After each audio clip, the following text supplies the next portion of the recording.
So I just found this game called Kill or Love. It's a visual novel game with like where you choose how it goes. So it's got 4 different endings. So let's get started and see where we can get to. This is a work of fiction. Names, character. Oh, okay. Thank you. Wasn't reading that.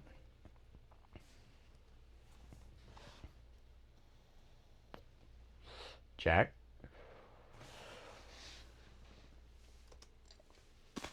There's a voice calling to me. Wake up, Jack. It's a woman's voice. I want to keep on sleeping, but it doesn't seem like she'll give up soon. I open my eyes. Good morning. Did you sleep well? I know her. Not just because she's my nurse. I've known her for a long time now. Her name is Anna. What? Can't talk? Is your throat too dry? Hang on a sec. She comes back with some water in a paper cup. She helps me sit up, then puts the cup to my mouth and lets me drink. Good. Feeling better now? Yeah. Thanks. Great. Are you comfortable here? Can you sleep well? How's your leg? She is getting very close. Does it hurt? Are you bored? I'm all right. Well, if you say so. Tell me if there's anything I can do to help, okay? Yeah, okay. Actually? Yes, Jack? What is it? What's the date today? Do you know? Oh, just that? It's August the 3rd. I see. Thank you. Anything else? I shrug. Well, okay then. I have to go now. Other patients, you know. But I'll be back in a bit. Don't worry. Anna leans in and pecks me on the lips. Bye-bye.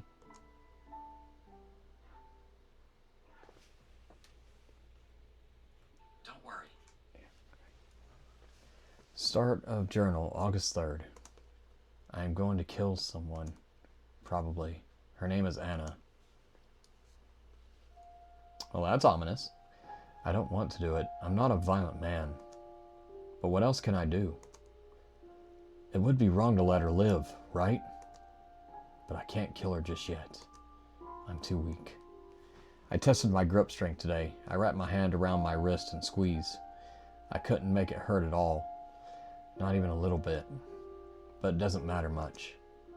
Even if I was strong enough to go through with it, I'd still have to wait. I can't do anything. Oh, I didn't mean to hit that. Grace. It hurts to think about her. I want to tell her I'm sorry. I'm so sorry I got her involved. Please be safe, Grace. Grace, Grace, Grace, Grace, Grace.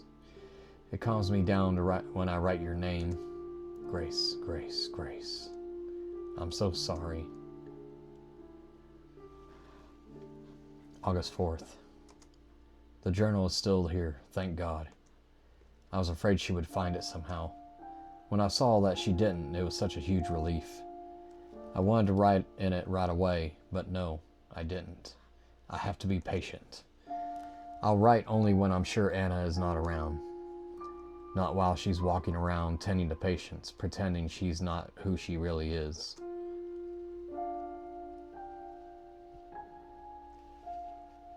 And it's a good thing I waited. She came into the room only a few minutes after I woke up. She smiled and asked me how my night had been. I held back from telling her how I really felt about being here and about her. I mean, it's not like I can hide everything, not after what happened. But at least I can pretend I'm not planning to do what I'm going to do. Who knows? Maybe she thinks I've gone back to how I was before. I haven't gone back, and I'd rather die than be like that again. But it would be nice if she believed that. She'd let her guard down. Well, it doesn't matter that much, really. Even if she finds out I'm planning on killing her, so what? So what? I'll end her life just the same. If it comes to that, I'll do it. If I need to kill Anna to save Grace, I'll do it in a heartbeat. You know what? Actually, Grace doesn't even need to be saved. Yeah, Grace is fine, somewhere far away, without a care in the world, and I'm worrying over nothing. Yeah. If only.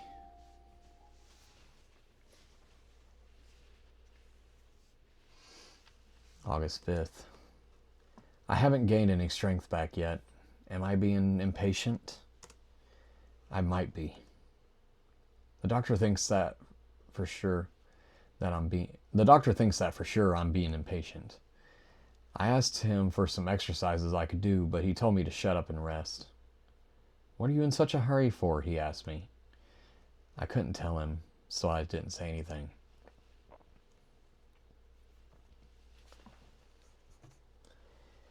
My next idea was to find a weapon. I haven't seen anything good, though. I'll still look out for something I could use, but I haven't got my hopes up. I mean, I could rip out the needle in my arm, connect to the IV drip, but I don't think that'd be a good murder weapon. What then? I can't think of anything. My mind is foggy from the drugs and the pain. God damn it, why is there always so much bullshit? Damn it! Why do I always have to deal with all of this? Nothing I try is going to work. August 5th, again. I've calmed down. I can't afford to lose my nerve. Not now, of all times. No emotions. That comes when I'm safe. When we're safe. Both me and Grace. My biggest problem is not being able to walk. They've set the bones in my legs straight and everything, and it's healing in its cast. But it'll be a long time before I'm able to walk, I think. Maybe I'll be able to walk with a crutch soon. It could help me get my strength back. I'll ask the doctor when I see him.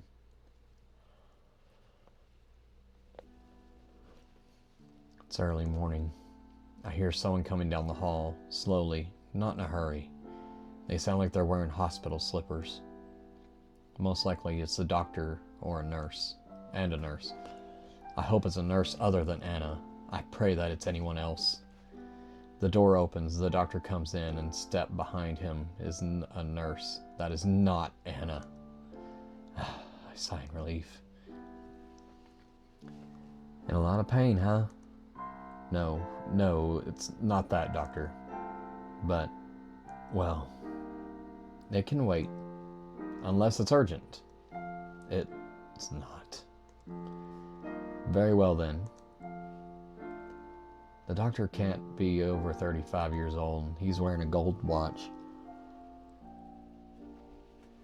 Oh, excuse me.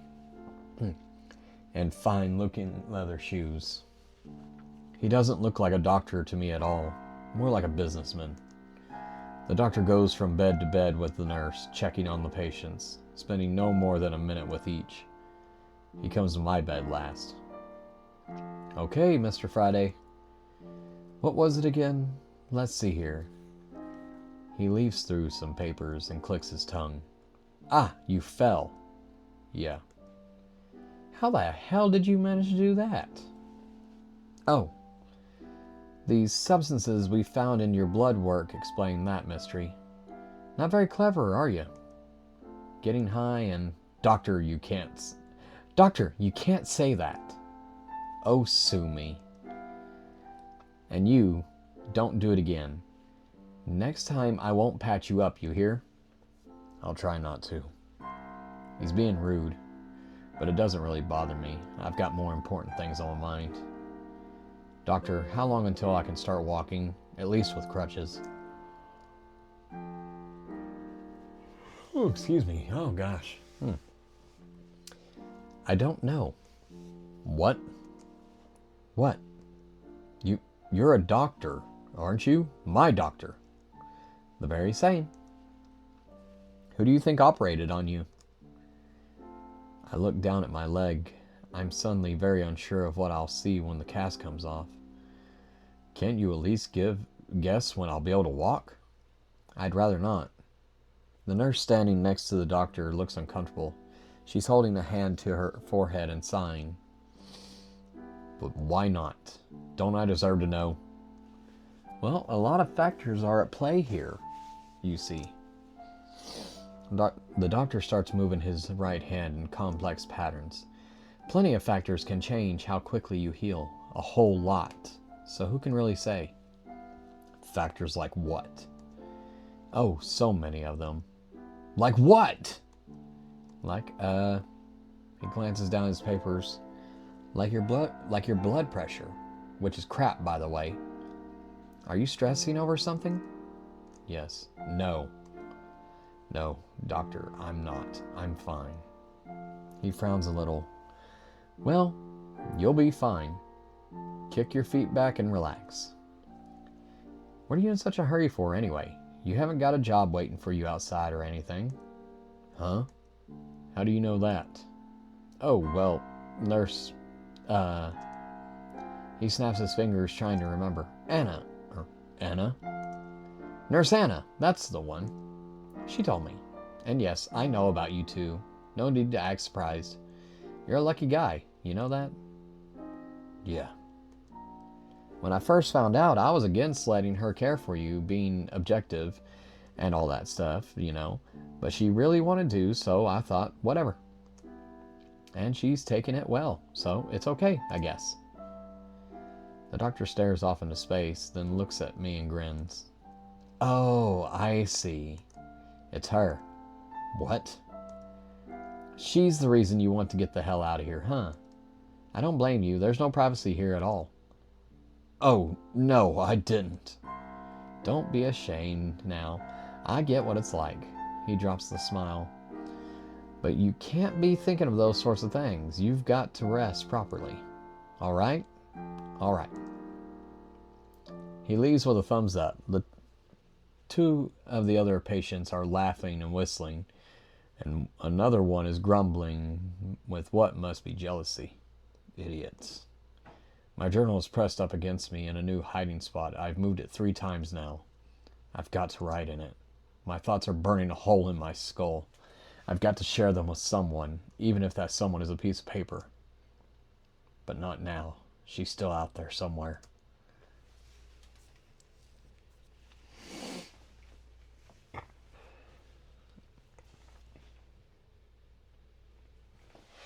August 6th. Damn it. God damn it all. I'm stuck here with nothing to do but lie useless and wait. Wait. Wait. Wait. Wait. Wait and wait and wait. All I can do is wait. Nothing to do but wait. Wait. Wait. Wait. For how long? It's 2 hours after I've written down those words. I'm looking at the little notebook that is my journal. I am amazingly lucky to have it. Someone had left both the notebook and pen in the nightstand next to my bed. I checked the nightstand's drawers on a whim, and there they were. Oh my goodness, sorry. Now they're the only things keeping me sane. There's no TV or books or even magazines in here. I'm counting the pages I've got left in the notebook, checking how much ink there is in my pen. Then she comes in and I feel my heart stop. Good evening, boys. She greets everyone, but she's only looking at me. I murmur back a hello. Meanwhile, my hands are still holding the notebook, clutching it, actually. I can feel beads of sweat forming on my forehead. The notebook is small, very small. My hands must be hiding it from view. Or are they? If she's noticed, Anna doesn't pay it no mind. Anna pays it no mind. She wheels in the cart with our medication. While she's busy with the other patients, I slip the notebook and pen under my blanket, smooth it over, and lie quietly. How are you holding up, sweetie? I nearly jump at Anna's whispered words. I didn't notice her approach. Fine, but I'm fine, thanks. Jack, don't you remember what I told you? It's no good putting on a brave face. I'm here for you, okay? What's this about? Does she know? I know about everything, you see. She leans in closer. I nearly faint. Everything. Yeah? Yes. I had a little chat with your doctor, you know, and he told me all about how much trouble you're having down there. As soon as I realize what she means, my tense body loosens up. Yeah, that. It's a bit of a problem, I guess. Oh, sweetie. Well, I'm sorry. Your health has priority over sex. But don't you worry. I'm not going anywhere. She puts her hand on my blanket, starts smoothing it out absentmindedly. It makes me happy, though, to see you like this again. After how you acted before your accident, I thought, never mind. Without warning, she leans even closer. I feel her hot breath on my cheek. But since you're so eager, Jack, I promise that after you're released, I'll give you the time of your life. I'll make you finally forget all about Grace. Her words are like a slap in the face. I can only stare back. So you still care about her? I don't like that. Someone like you and someone like her, you never should have been together in the first place. Please think only of me. After all, we were made for each other. If I promise I'll be with you always, will you leave Grace out of this? No, that's no good. I can't do that. Just your asking that, it shows you're still thinking about her. She hasn't got anything to do with this. With what you did to me, and what I'll do to you. So leave her out of it. Are you holding her somewhere? At least that girl's got good for one thing. Thanks to her, you've been a good boy, even though you're still so confused. Anna, please. I'm close to crying. I want to tear my hair out. Anna smiles again. Fine, sweetie. I'll promise I won't hurt her. As long as you do one thing for me. Do you know what that is? I do. Of course I do. It's something she's been telling me to do for ages, since before I got here. She's like a broken record. You want me to remember everything? Yep. Oh, I can't wait. When you do that, everything will be perfect. We'll be together again forever. So promise you'll remember. I promise I'll try. No. That's not good enough. You promised you'd try before, and look where that got us. Tell me you'll do it. I promise. I'll recall it all. Good. We'll work on that when you get out of here, but if your memory comes back to you before then, tell me before you tell anyone else. Okay? Bye-bye for now. She wheels out the cart, glancing back one last time with that eerie look of hers. I can't tell her, or I already remember. I've known since before my injury. I've known that when we were both children, No, I can't tell her. If I do that, she wins, and Grace dies. And maybe I die too. I can't win playing along with Anna's delusions.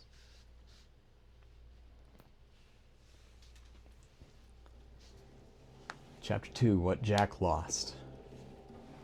August 7th. I can't just sit here waiting. I've got to wait. And I will, but I feel like I can't wait either. I'm doing nothing and it's eating me up. If a stomach is empty long enough, it starts eating itself. Do you know that? I know that. If I don't do something right now, I'm afraid I might go crazy.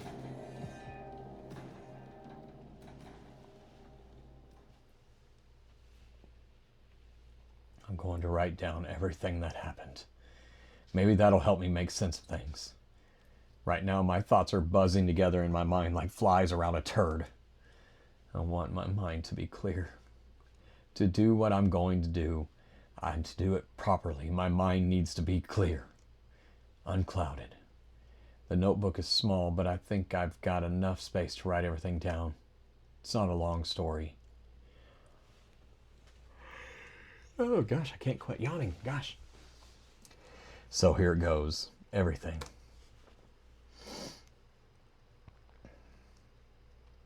I met Anna. Met her again after so many years in the store where I worked. Grace wasn't there at the time. It wasn't a coincidence that Anna visited the store when she did. It couldn't have been. She must have been following me. The first time she came in, I was at the cash register. She walked straight up to me, cutting in line. An old woman was busy counting her change and didn't complain. Nobody else complained either.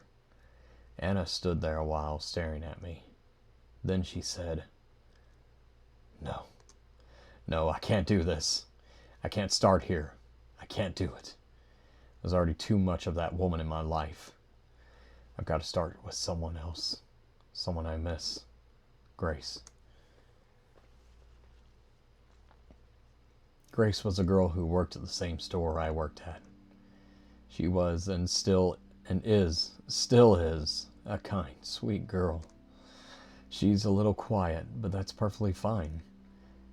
I hated her. I hated most people and most things. I was a real asshole. I didn't spend time with other people. Whenever a coworker invited me somewhere, I'd turn them down. I didn't chat with anyone during breaks either. It was just how I was, how I'd always been. I avoided Grace too, of course. She tried to talk to me a few times, but then I started avoiding her even more. I only took shifts I thought she wouldn't take. Well, I apologize for all the yawning. It's not the game, it's just me. I didn't get much sleep today, so. Honestly, I don't think I've had more than maybe 3 or so hours of sleep, so I'm yawning a bit. So I'm really enjoying this. I really like detailed and deep narrative stories. But okay, let's get back to this. The times when we still ended up working together, I stayed as far away from her as I could. It worked for a while. Then came the day we talked. Really talked for the first time.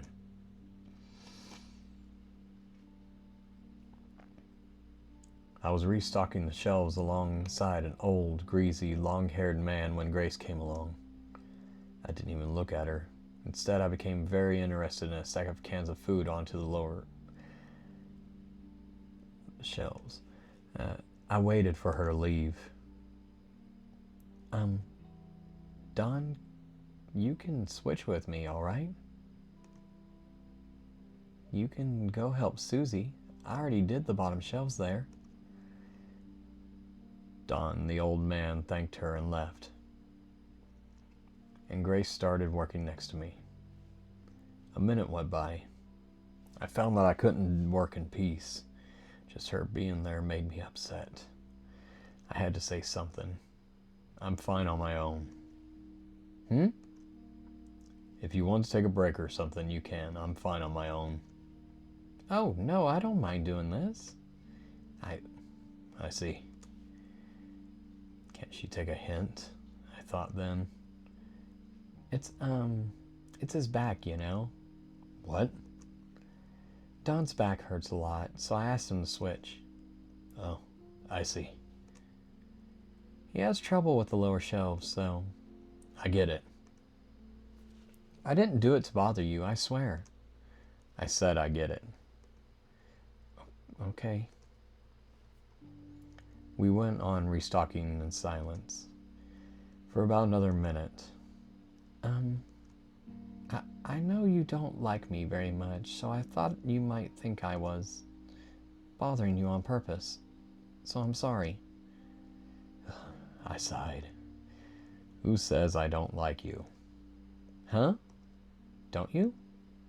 You're always avoiding me. Yeah, don't take that personally. That's just how I am. I don't care about other people. Fucking dumbass. If I could go back in time and punch myself in the mouth, I would. So you like me? What? No, I didn't say that. Get a clue. Just kidding. We didn't talk for the rest of the day, so I thought that was that. She'll leave me alone, I thought, now that she knows I prefer it that way. But she didn't. I always thanked my lucky stars that she didn't leave me alone after that. Maybe she should have, though, for her own sake. I hope she can forgive me.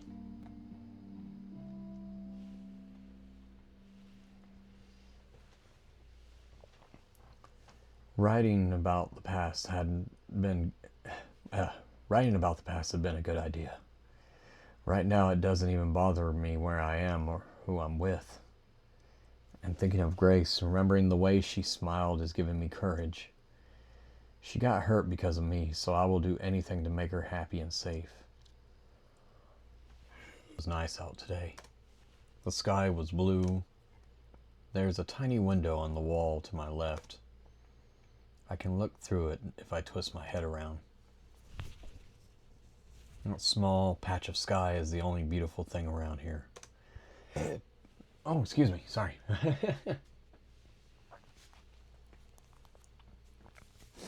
That and my memories of her.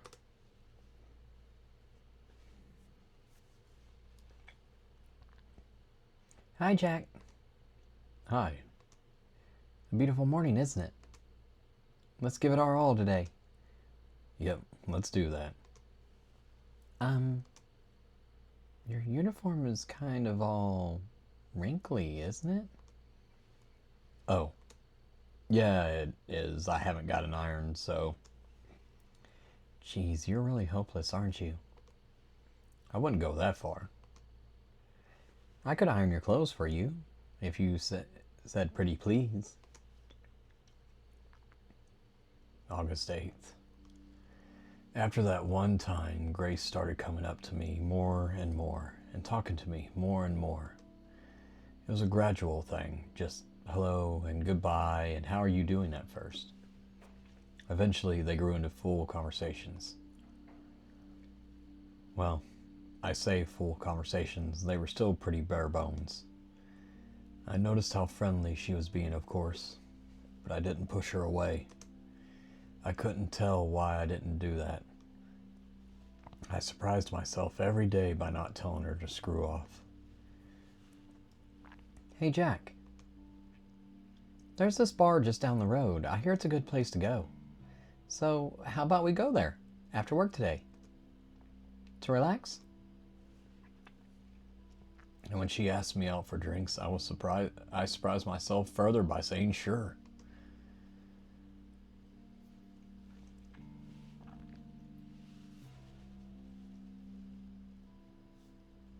How do you like it here? Is it nice? It's all right, I guess. I don't really know. Honestly, I don't go to places like this. Oh, well, I don't either. Not a lot. But I thought it would be fun, you know? Grace ordered a Jack and Coke. I didn't know what to get, so I asked for one too. Our drinks came quickly. They were cool and pleasantly sweet, but I couldn't enjoy mine. I was in a bad mood. The waitress had giggled while taking my order, and I took it as an insult. Or it was something else just as dumb. I can't remember exactly. Feels good to relax after a long day at work, doesn't it? I grumbled. What is it, Jack? Nothing. I sipped my drink. Something's bothering you, isn't it? I said it's nothing. I'm just not cut out for this stuff. Oh, I'm sorry. You don't have to drink if you don't want to. I don't mean that. I mean all of this. I gestured at everything around us. Doing things with people. Huh? Why? You wouldn't get it even if I explained it. We're just too different. I've had it rough in life. Really? I'm sorry to hear that. But that doesn't mean you can't enjoy yourself now. Well, It'd be a shame not to do fun things just because of that. no, what I'm saying is it's just not fun for me. I don't like this. How can you say that? We've barely been here 10 minutes. I just know. She didn't seem happy I said that. So you want to leave? I hadn't actually thought of leaving. I just complained and to complain. Well, you can't leave. Not yet. Oh, yeah? Yes. If you keep going like this, you're never going to have any fun in life. So promise me you'll at least give being with me a chance. You want me to stay here longer? Yes.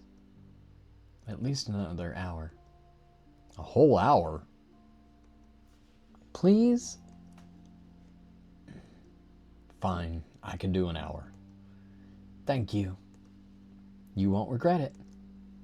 Yeah, sure. It seemed like such a long time. There was a clock on the wall opposite me. I was going to stare at it for the whole hour, counting down the minutes. Then when the hour passed, I would get up and leave. Simple as that. But then something happened. Grace was having trouble. I had never seen her so awkward. She was stammering, struggling to find stuff to talk about. I realized it was because I was just sitting there, barely saying anything. I was acting all grumpy, too. That couldn't have helped. Back in the store, with so many distractions around us, it had been easy for her to chat with me every so often, a few words here and there. I hadn't had to do much back then besides nod. Sitting down, talking face to face, it simply couldn't work like that. After more than a few failed attempts to get the ball rolling, Grace gave up. She sat there looking at her drink instead of at me. She was most likely working up the courage to end this early. In just a few minutes, I'd be free to leave.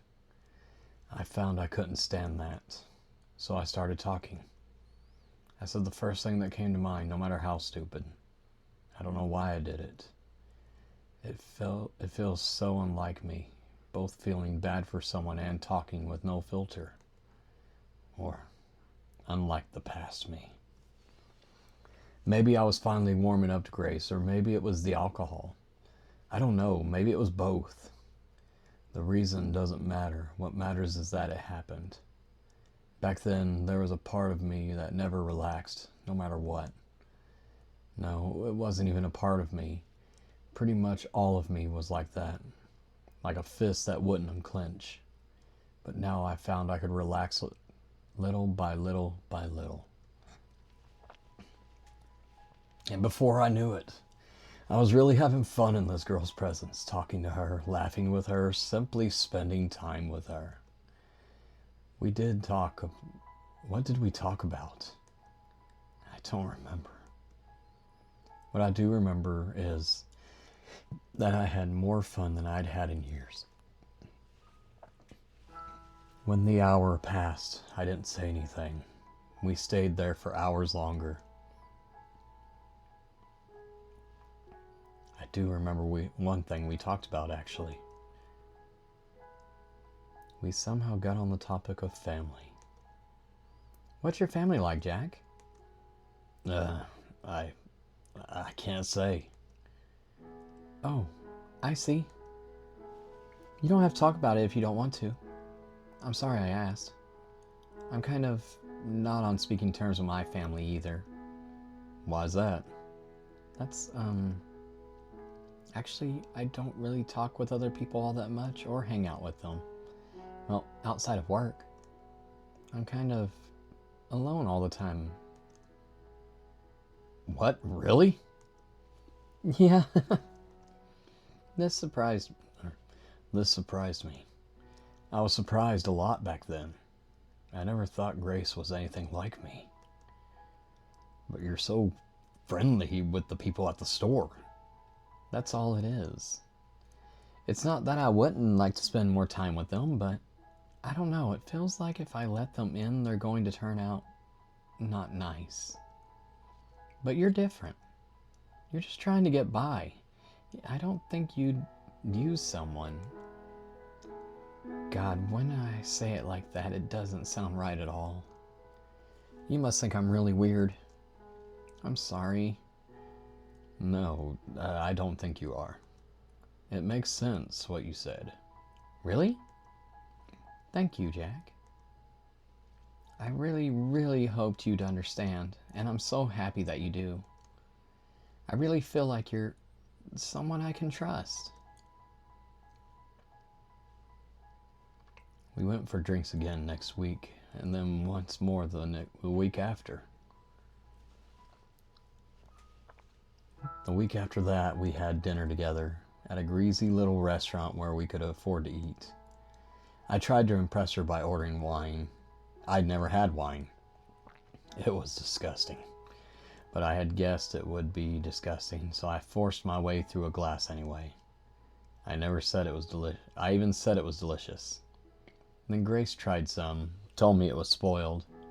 She teased the hell out of me for it. That I wasn't bitter about it. I laughed along. Strange how quickly people can change sometimes. Soon we started going out more often to bars, cheap restaurants, places like that. We took a lot of walks together too, and one time we even went to the movies. After about a month of this, I asked Grace if she'd be my girlfriend.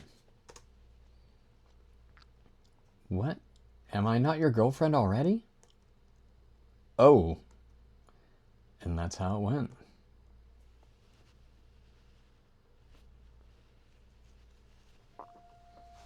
August 9th. A few weeks later, she told me what had happened to her back when she still lived with her family. I'd known for a while that something had happened, something she hadn't shared with anyone before. When she told me what it was, a few of the things she said, no, I shouldn't write it down here. It feels wrong. It's not mine to tell. What if someone found this journal? I had never imagined she was living with such a burden. When I found out, I felt crushed. I know. God, I feel like an idiot. And after I told you I had it rough. No, it's fine. Don't feel bad about it, please. You've got your troubles and I've got mine. I know, but can't we do something? There's nothing to do. It's all over now. All I can do is keep looking forward. You know? I hugged her and told her how brave she was for telling me. I told her I'd protect her, keep her safe forever, and I meant it. And I failed her, but that comes later. For now, I figured I should tell her what my own troubles had been. You don't have to tell me if you don't want to. It's okay. I do want to. I'd managed to keep quiet about my past. I had only alluded to things. Now I told her everything. It wasn't a long story. What? Nothing? You don't remember anything? Okay, it's not exactly nothing. But my teen years are fuzzy, and everything before that, it's like it doesn't exist. What about your family? I don't know, maybe I had one? I was in a lot of institutions before I turned 18. Oh, Jack. I'll tell you about those sometime. I'll tell you about those times if you want. There's not a lot to tell. Nothing really ever happened to me. I wish I could tell you everything about my life. I really do, but I can't. That's fine. Did you ever try to find out about my life before then? Yeah. I didn't. Why not? I don't know. I just never felt like it, I guess. I must have known, even back then, that some memories are best left buried. I'm sure I would like to remember if I couldn't. But you're fine with it? Yeah. Well, okay. Tell me about the times you can remember then. So I went on to tell her all about the few bland memories I had.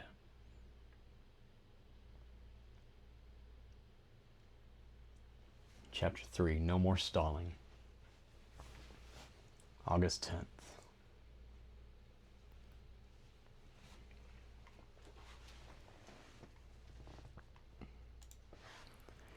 I could write down about all the talks we had, about the first night we spent together, and about looking for an apartment and then finding it, and about moving in, about pretty much anything that only involved the two of us.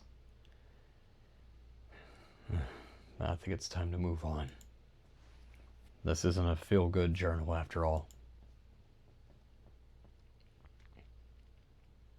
It was a Thursday, coming up to a year since Grace and I started dating. I was at the cash register. Grace wasn't in the store. An old lady was counting her change slowly with trembling hands when Anna walked in.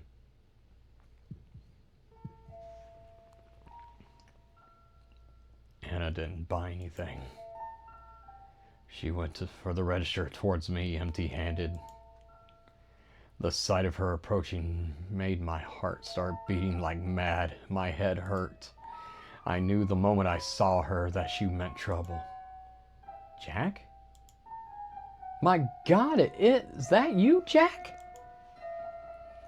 She had the nerve to pretend she had stumbled upon me by accident, like she hadn't tracked me down.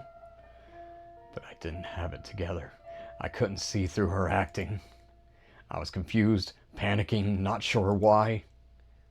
Excuse me, miss? Is it you? Please don't cut in line, miss. It's not fair to the other customers. The old lady was still tackling her mass of coins. She didn't seem to notice much around her. Don't play silly with me, Jack. It is you, isn't it?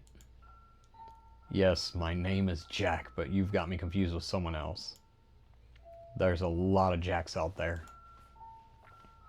Oh, come on. You're you, all right. I put a hand on the counter to steady myself. She reached out as if to place her hands on mine.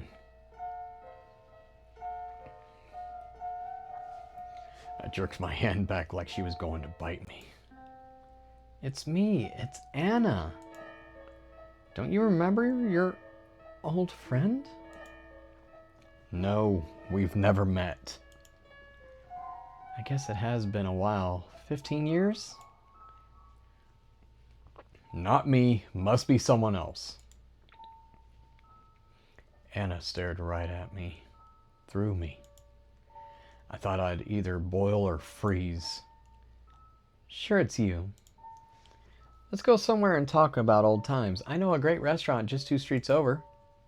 Look, lady. Even if I was this friend of yours, I have a job to do. So let me get on with it. You're bothering the customers. The customers weren't bothered one bit.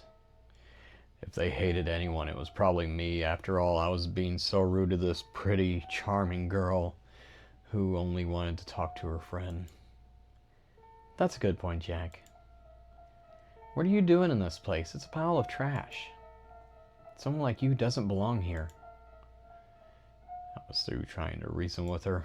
I crossed my arms and said nothing, hoping she wouldn't notice that my heart was pounding way too fast. Anna gave me a good, hard look. So that's how it is. I'll see you later, Jack. And she went away. I let out a long breath I hadn't noticed I was holding. I felt awful. Even worse, I felt Anna had been right. There had definitely been something familiar about her. But I didn't want to find out more. Next time she comes in, I'll treat her the same way. I told myself, guessing correctly, there'd be a next time. Guessing wrongly, that'd be at the store. I'll do it again and again until she gives up. I don't know what she wants, but I won't give an inch. The old lady cried out. She found a quarter.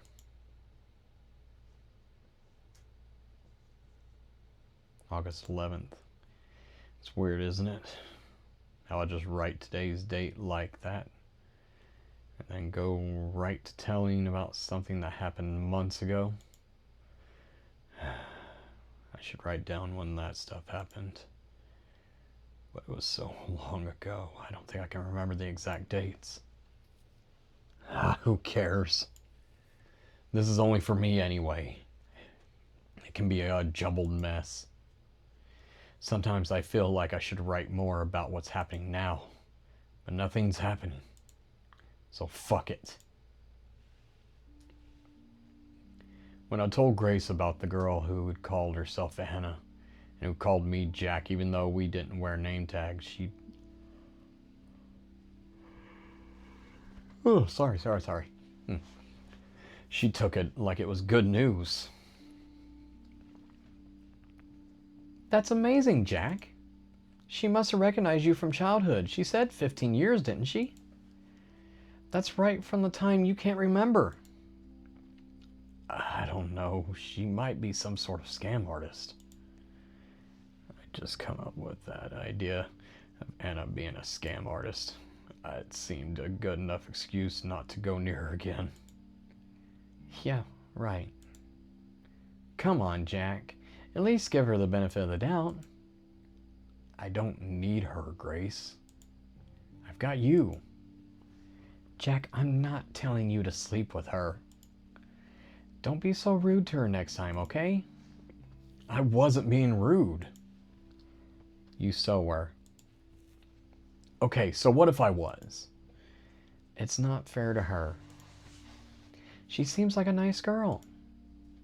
And don't you think it'd be good for you two to be friends with... To be friends with her? No, not really. She could tell you about your past.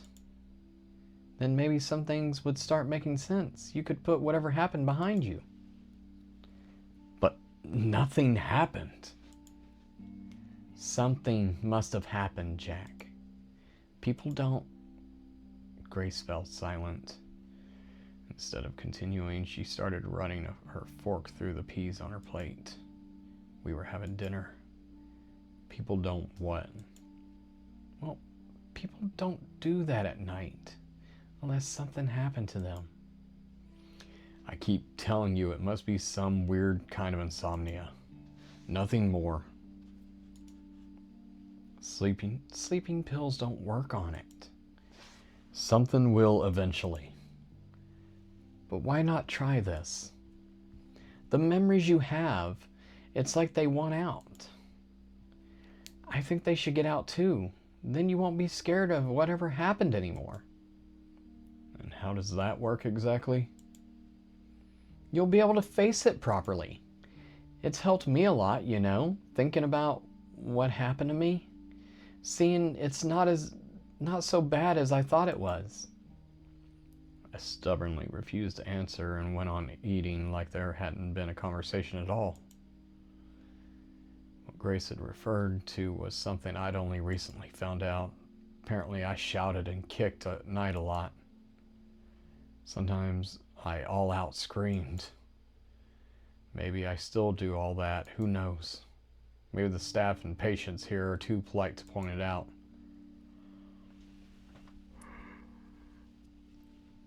No, I don't scream at night anymore. I'm fairly sure I don't. Though that's not to say I can sleep all that well. Funny how at one point something like that was the biggest problem in my life. It was so long ago. Or at least it feels like so long ago. So much has happened since then. Anyway, the morning after, I would wake up sweaty and tired, but it wasn't until Grace told me about the screaming that I found out why. Grace said it happened about once a week. It really freaked her out the first few times it happened, but then she got used to it. And, or as used as you can get. It makes me feel like an asshole realizing how nonchalant I was about it. Screaming every few nights in my sleep I felt, a small price to pay so I wouldn't have to bother with the past. But it didn't matter in the end if I decided to face the past or not. Either way, it was coming. The second time Anna and I met as adults, we were neighbors. I was coming back home from a morning shift at the store. I went to our building up to the second floor, down the hall to mine and Grace's door, and I froze. There was someone standing in front of our door. That someone was her. Anna. Jack? Oh goodness, what are you doing here? Don't tell me you... She pointed at the door as if to ask if I lived there. Yes, that's my apartment. As you damn well know. The hallway air felt warm and stale, soup-like. What are you doing here? I was going to say hello to my new neighbor. So, hello? Wait, huh? And here. She pushed something into my hands. It was a plate wrapped in plastic wrap. There was something brown on the plate. Brownies. I'm sure you'll like them, Jack. But we're not neighbors. I spat the words out. Yes, we are. I'm right over there. And it showed me the door to the right of mine. Ah. That place had been empty for weeks.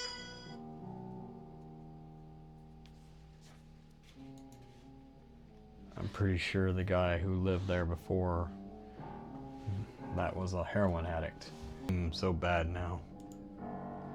What an amazing coincidence, though. To think we'd end up living so close by again. It's not a coincidence, is it? Pardon? Come on. Really? What are you trying to do? It's obvious you planned this. There's no way something like this could happen by accident. Anna laughed. It was a sound like a fork scraping a plate. Well, you can believe it's a coincidence or you can believe it's not. Either way, we'll be seeing each other pretty often. Enjoy the brownies. Thanks. I'm not a big fan of sweet stuff, but I'm sure Grace will love them. Grace? Who's Grace? My girlfriend?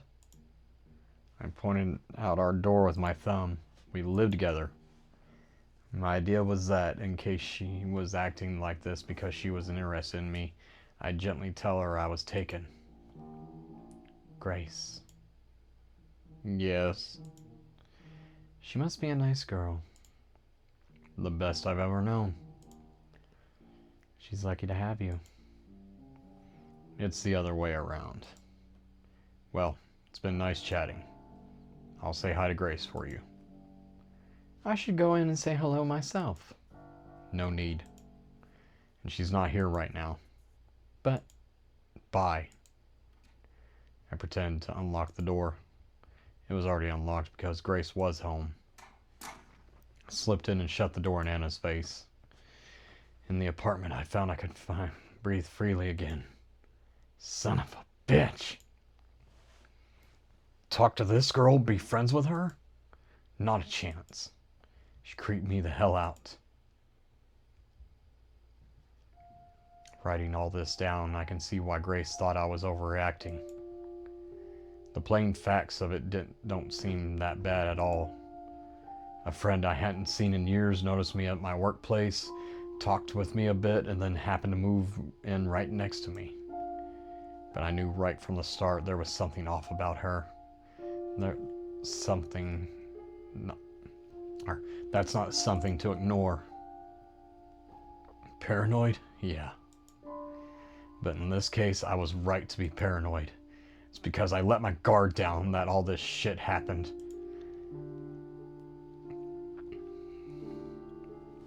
Still no word from the doctor when I'll be able to get out of here. In fact, I haven't seen him in days. I hope he's just busy. What if something happened to him? It's the paranoia talking again.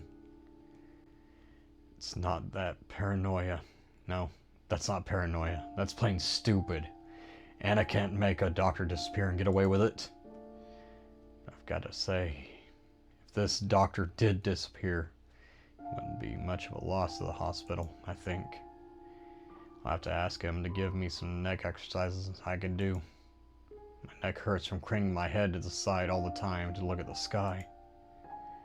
At least the weather's bad now. I'm not looking there as much. It's weird how a little neck pain is causing me trouble with how broken and battered the rest of me is. I probably shouldn't mention my neck to him. They might up my dosage, and what'll I do then? With my brain turned to mush? Maybe then I'd be happy. In any case, I have things to do, and I need a clear mind to do them. I hope that what I'm writing makes sense. I hope I haven't gone down the rabbit hole already, and all I'm doing is scrawling line after line of meaningless chicken scratch. But that'd be pretty funny, I guess. In a pretty unfunny way. August 12th. Anna's brownies were tasty.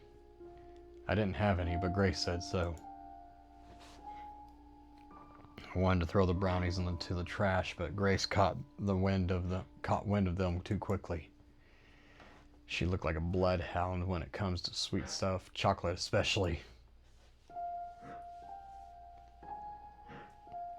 Then, of course, I had to explain where I'd got them. Huh, weird. I know, right? There's no way it's a coincidence. Yeah, it must be a sign. A sign of what? That she's stalking me? You know, it is weird that she was stalking me since she knew where I lived, but that she didn't know about Grace. I mean, she couldn't have known with how surprised she was. I don't think she was acting. Was it just a coincidence then? No, absolutely not. That I refuse to accept. I think I'll go say hi. I couldn't make something for her too. Do we have any butter left? I want to bake her cookies. Yeah, and then you'll eat most of it on your own. Hey! I don't see the point in going to visit her, though. We'll see more than enough of her anyway. We live so close by. We're neighbors. We're neighbors. I want us to get started on the right foot. And maybe she and I could be friends. I think that'd be nice. I wrap my arms around her. Of course, you deserve that. But please, find a friend that's not her. Why? Once again, I couldn't properly explain why. I couldn't put it down as anything more than a hunch, a gut feeling I'd get whenever I was near her. I've at least got to see her for myself, to see if she's really such a horrible person. Trust me, you're better off without it.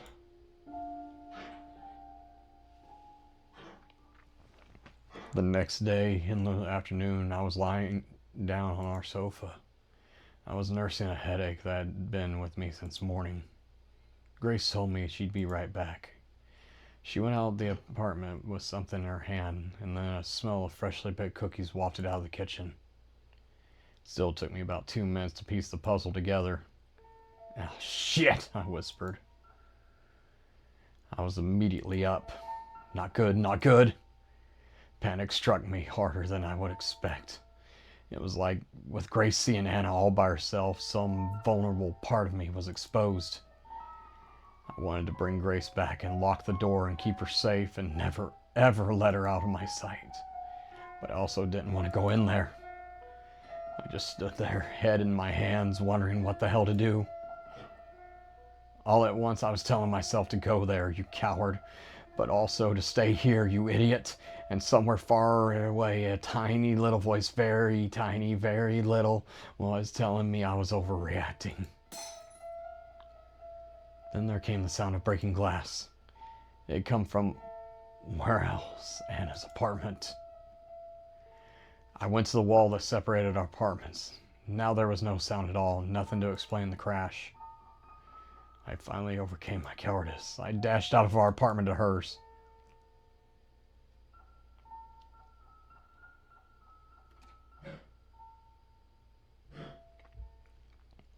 When I got there, I saw broken glass and blood and Grace kneeling down, and Anna stood above her, and they were both smiling.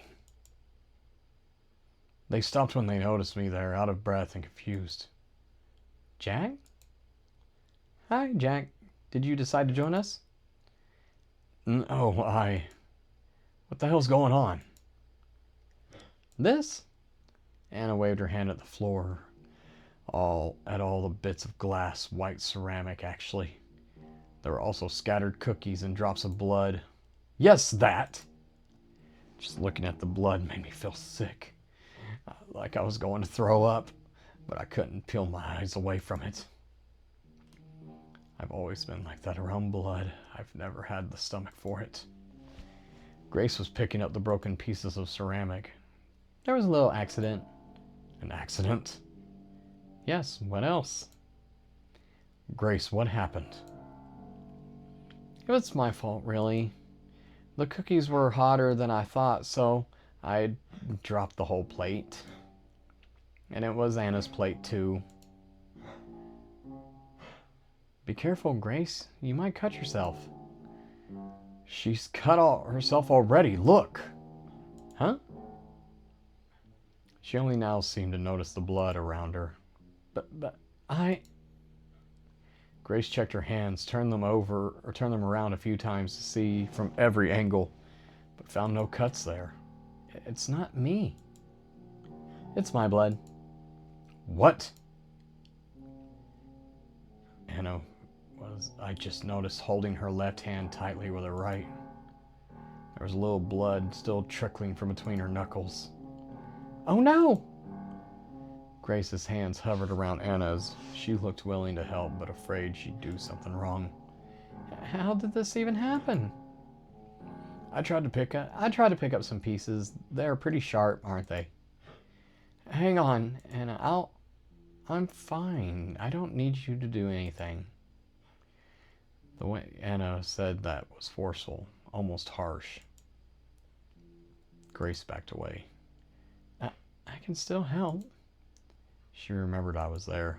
Jack, go get some gauze. We have gauze? Useless. Frustrated, more frustrated than I'd ever seen her before, Grace ran off to get the gauze herself. She left me there in the belly of the beast. I tried being polite. Shame about the cookies. A real shame. I didn't get to eat a single one. Well, actually. She picked one up with her free fingers of her left hand. Some of her blood got on the cookie. Before I could say anything, she ate it in one bite. Jesus. It's not bad at all. They're still warm. Do you want one? I'll pass. God, you make me sick. That's not a very nice thing to say, Jack. If anyone else said it. But I'll forgive you. She licked her lips. I should have left, but I was like a frog being stared down by a snake.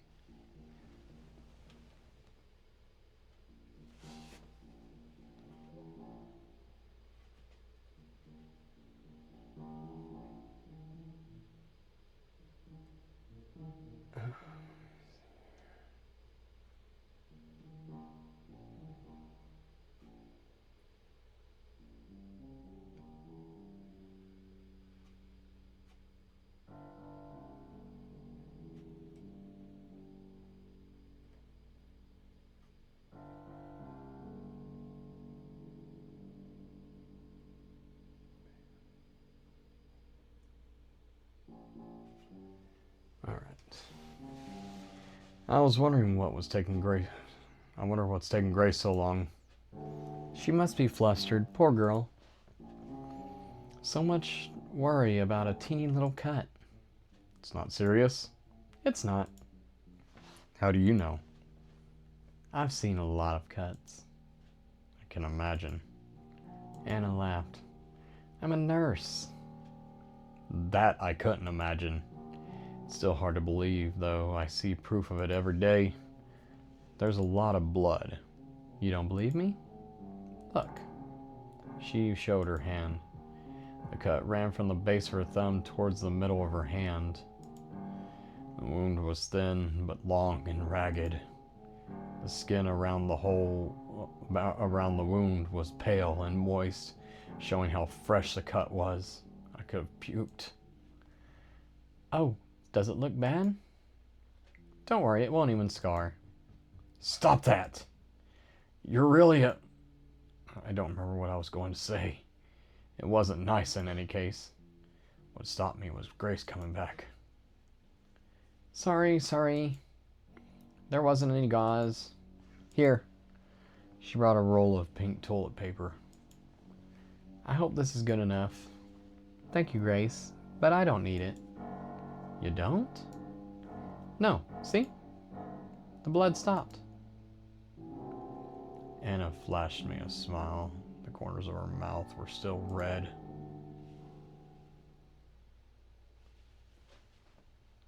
August 13th.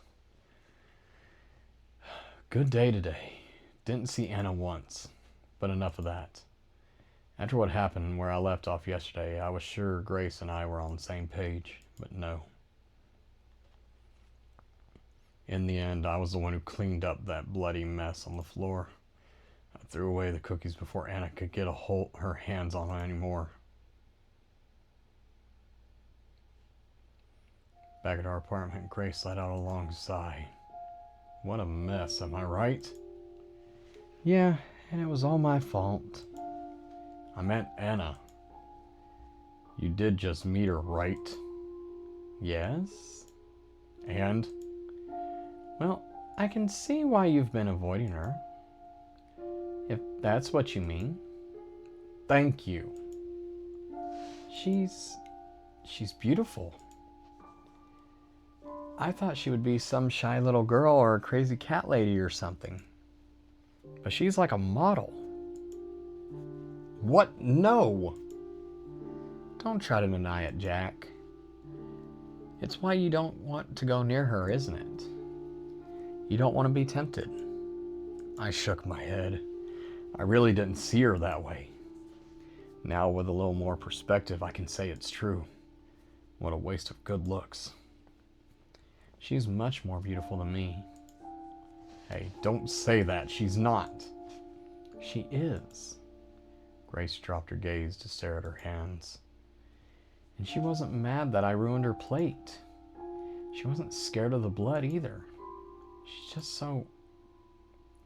I took her hands in mine. They were cold. Grace? Jack? You're beautiful. and kind. More beautiful and kind than any other girl in the world. I'm lucky as hell to have you. My cheeks burned. I must have looked like a tomato. I wasn't used to saying stuff like that. I mean it. So don't say stuff like that. Okay? Oh. Grace blinked like she had just woken up. Oh! I've been saying a lot of dumb stuff, I guess. I'm sorry. I'm a real hassle, huh? No, don't say that. And don't say you're sorry either. You've done nothing to feel sorry for. She apologized way too often.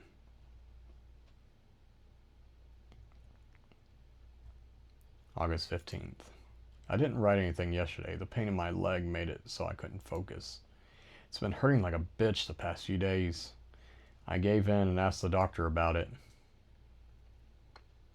He's fine, by the way. He didn't disappear or anything. Must have taken a few days off. I asked him about the pain. I asked if he could do anything about it. Apparently the pain is a good sign. I think that's what he said. So I guess my leg is healing all right. But it still hurts. When the doctor went away, I complained out loud that it hurts. One of the other patients must have thought I was talking to him. The patients here now are not the same guys I mentioned before. Maybe one is, but that's all. The others went away. To another part of the hospital or home, or maybe to the morgue. I don't know, I wasn't keeping track. So I said something about my leg hurt, and a guy on the bed next to mine, a kid actually, can't be more than 18 or 19, starts talking to me. I think he was saying how he's in a lot of pain too. I couldn't understand most of it though, his jaws being wired shut. Anything he tries to say turns to moans and a lot of drool. Then a nurse came in, not Anna, and told him he shouldn't speak if he wants his mouth to get better, so he shut up.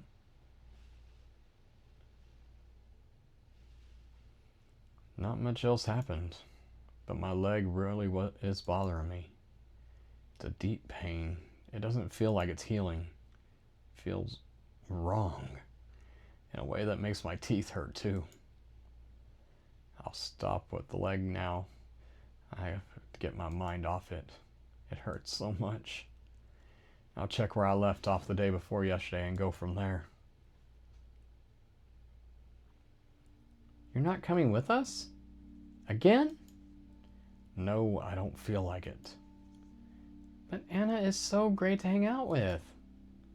Yesterday we went window shopping, and then we went to a cafe, and then we had ice cream in the park. Sounds fun. It was. Anna is a really interesting person. You should give her a chance. I want us all to be friends. So please come along. No, I'll pass. Sorry. A moment later, Anna came in without knocking. She never knocked anymore. Ready, Grace? Yes, in a minute. Grace heaved a sigh. Are you sure you don't want to go? Yes, I'm sure. Go have fun without me. Okay, then. Some other time. We kissed. Have fun. We will. Bye.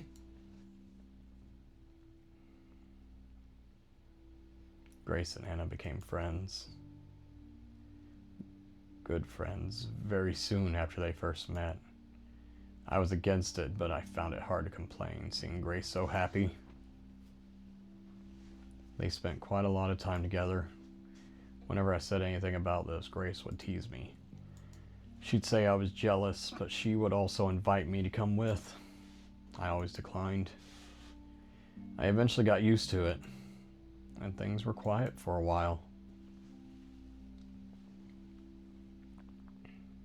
Once at the store, I was applying discounts during work hours.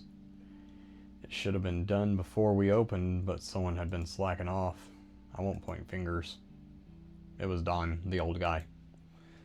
So I was the one stuck wondering what kind of dog food the 20% off should go on, or something like that. The list they gave us always terrible, so full of corrections you could barely read them. I was about to choose a random where to apply the discount sticker. Someone put a hand on my shoulder. Oh, Anna. There was a tightness in my chest, but it passed within seconds. As I said, I'd gotten used to it. She didn't scare me anymore. Hi. How are you, Jack? I'm alright, thanks. Hey, random question. Do you like big dogs or small dogs? Big dogs, I guess. I see. I bent down and placed the sticker reducing the price of the dog food that had one of those wiener dogs on the packaging. Grace is in the break room, by the way. I know, I was just there. But I wanted to see you. Yeah? Why? I haven't seen you at all for the past week, you know. Didn't you notice? I guess. I was called into work a lot, and you must have been busy here, too. Yep, busy. We should meet more often. After all these years apart, we must have a lot of stories to tell, huh? Yeah, maybe. Jack, you mentioned dogs, right? Right. Was that because of Buddy? Who's Buddy? So you really don't remember anything? Nope. I don't remember this Buddy, and I don't remember knowing you either. Of course, now I do know about Buddy. I don't remember his breed or how old he was or anything other than his name, really. But I do know of him. A certain picture book told me. It's really too bad. But it'll all come back to you, I'm sure. Who knows? Buddy was a really sweet dog. You liked him a lot. I shrugged. And he loved you. But then again, that dog loved everyone. He was so trusting. Too trusting? I'm sure he was. Are you really fine with not knowing about so much of your life, Jack? Yeah, I am. I'm used to it by now. I think it would feel weird if I could remember, actually. I suppose it's easier in a way. There are some things best forgotten, after all, aren't there? Yeah. Yeah, of course there are. And I wish some of those things would have had the decency to stay forgotten. Why mention it now, though? Oh, no reason. I was just a little curious. Uh-huh. I don't believe her. I sensed that there was something in particular she wanted for me to remember. I don't know what that is. I do know what that is now.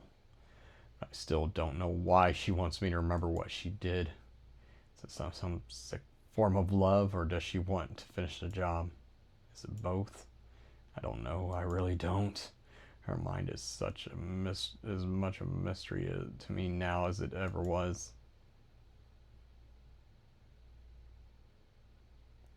Dear Diary. Sorry, this is a different character. I forgot. Switch characters. Dear Diary. I found him.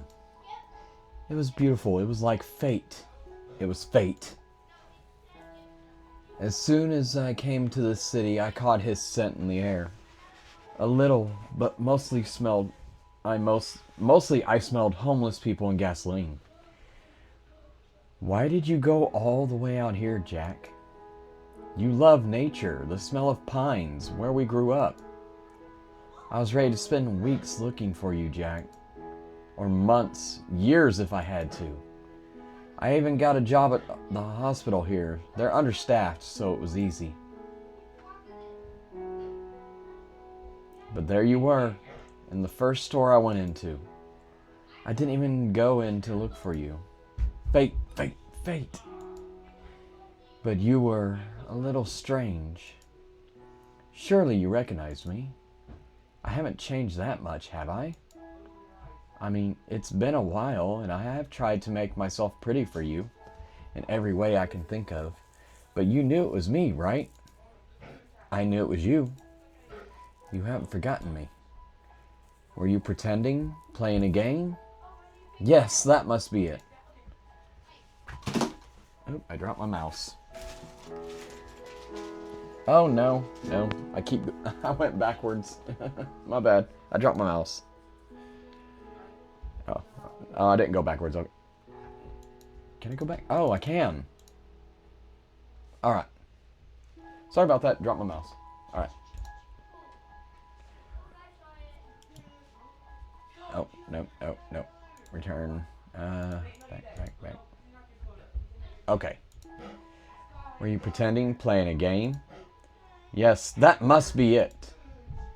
Well, I'd love to wait and see what you're doing, dear, but I've been a patient girl for far too long.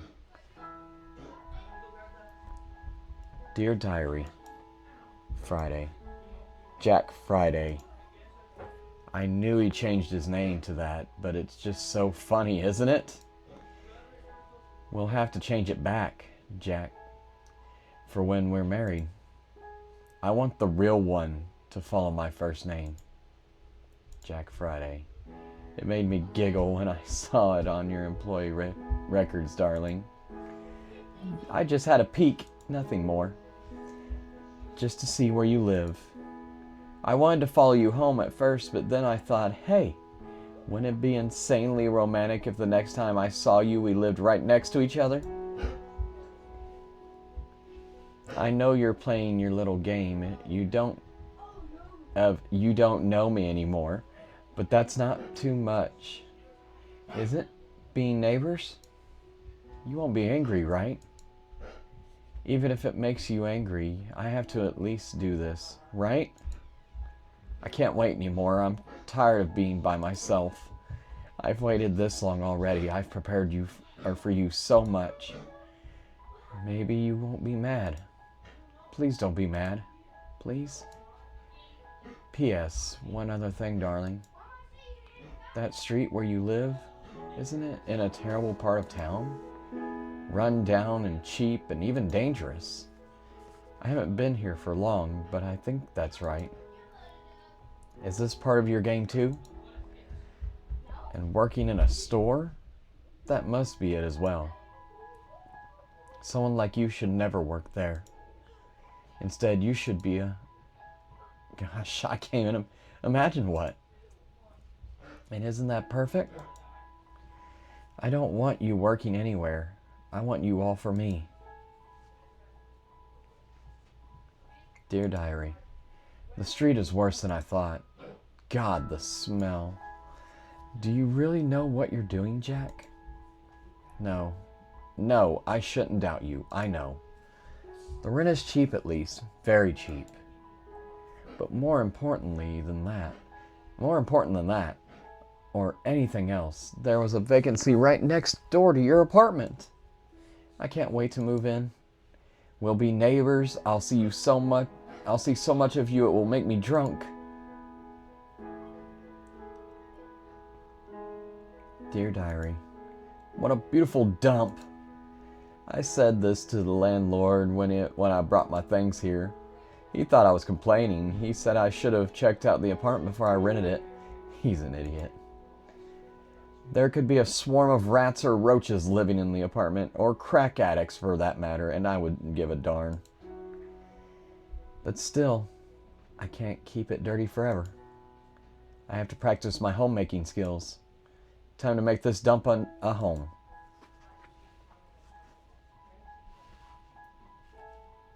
Dear Diary, Jack, just back from a quick jog. Gotta stay in shape, and the brownies are just about done. I know, I should have kept an eye on them. But I've been doing this for long enough, you know. The brownies are perfect. Not burnt, not raw, just right. I hope he likes them.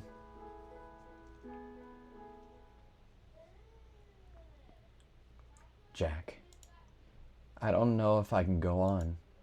Who is this girl? I'm the one for you, the only one for you. And yet I know this is part of your plan, but you didn't have to do it this way. Why are you being so cruel? I have work now. I don't care. I'll go sleep. Dear Diary, I cried all the bad feelings out. Things don't seem nearly as bad now. Jack is testing me, so I have to show him I have what it takes. This nothing at all. I can do this. Dear Diary, I met her today. Grace. I hope she doesn't get in the way. She's a sweet girl.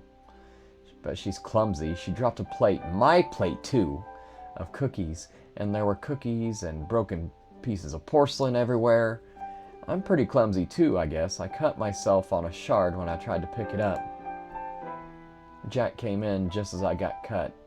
He must have sensed I was hurt. There was a lot of blood for a wound so small. The blood reminded me of that time. It always does. I showed it to Jack. He looked like he was going to vomit. Great acting, Jack. I love you. Dear Diary, I've gotten better at playing along with Jack's little game. I see him a lot more now, everywhere I go. Nearly half of those times, I'm not even trying to make our paths cross. Fate. I'm also seeing Grace a lot more. She's always asking me to go somewhere with her to chat, and she's always coming over to my apartment without Jack. She became a real bother, honestly, but I act nice. That girl tells me things about Jack after all. Though, of course, she doesn't know anything about him that I don't. That's because she doesn't really know Jack. But now I know what he's pretending to be like. He told Grace that he has amnesia. It's a little unoriginal, Jack, don't you think? That's okay, though. She believes you. That dumb little...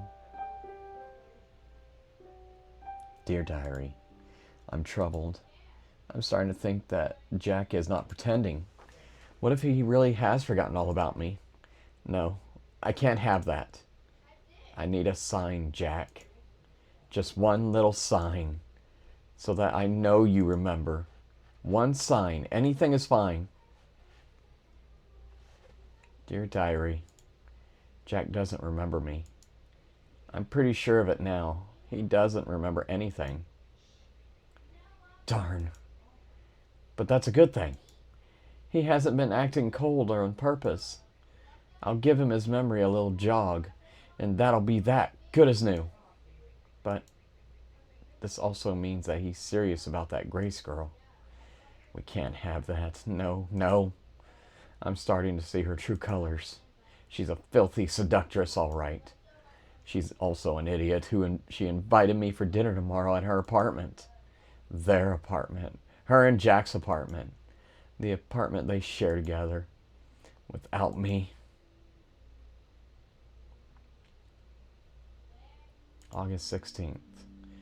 Terrible day, really awkward. Anna was hovering around me all day. I swear she was here for more than two shifts. How the hell does that work? I couldn't write at all. She's only gone now, and it's after midnight.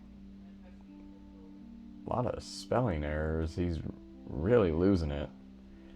I guess I should mark this as 17th then, not the 16th. Who cares? Now I have to write in the dark, but that's fine. Oh, that's why there's so many typos. He's writing in the dark. I don't see it being a problem. So not long after. Did I write about how Anna came to see me that at the store that one time? Yeah, I did. Not long after that, Grace invited Anna over for dinner. She could have told me before asking Anna. Not that I would have said no. I didn't have an excuse to say no. But I mean, she only told me about the dinner a few hours before it. Yes, I was preparing for a really relaxed evening, and all of a sudden Grace says we should start making dinner, and oh no, I forgot to tell you, Jack. I shouldn't be so bitter and childish. People forget it happens. She didn't mean anything bad by it. It still rubbed me the wrong way, though. Anna was going to invade my home and be there for hours. And I'm pretty sure I had every right to be angry about that. No, I'm sure I should have sent her packing the first time I saw her. And then when she moved in next to us, and a million times after that. I should have. The fault is mine. So yeah, dinner.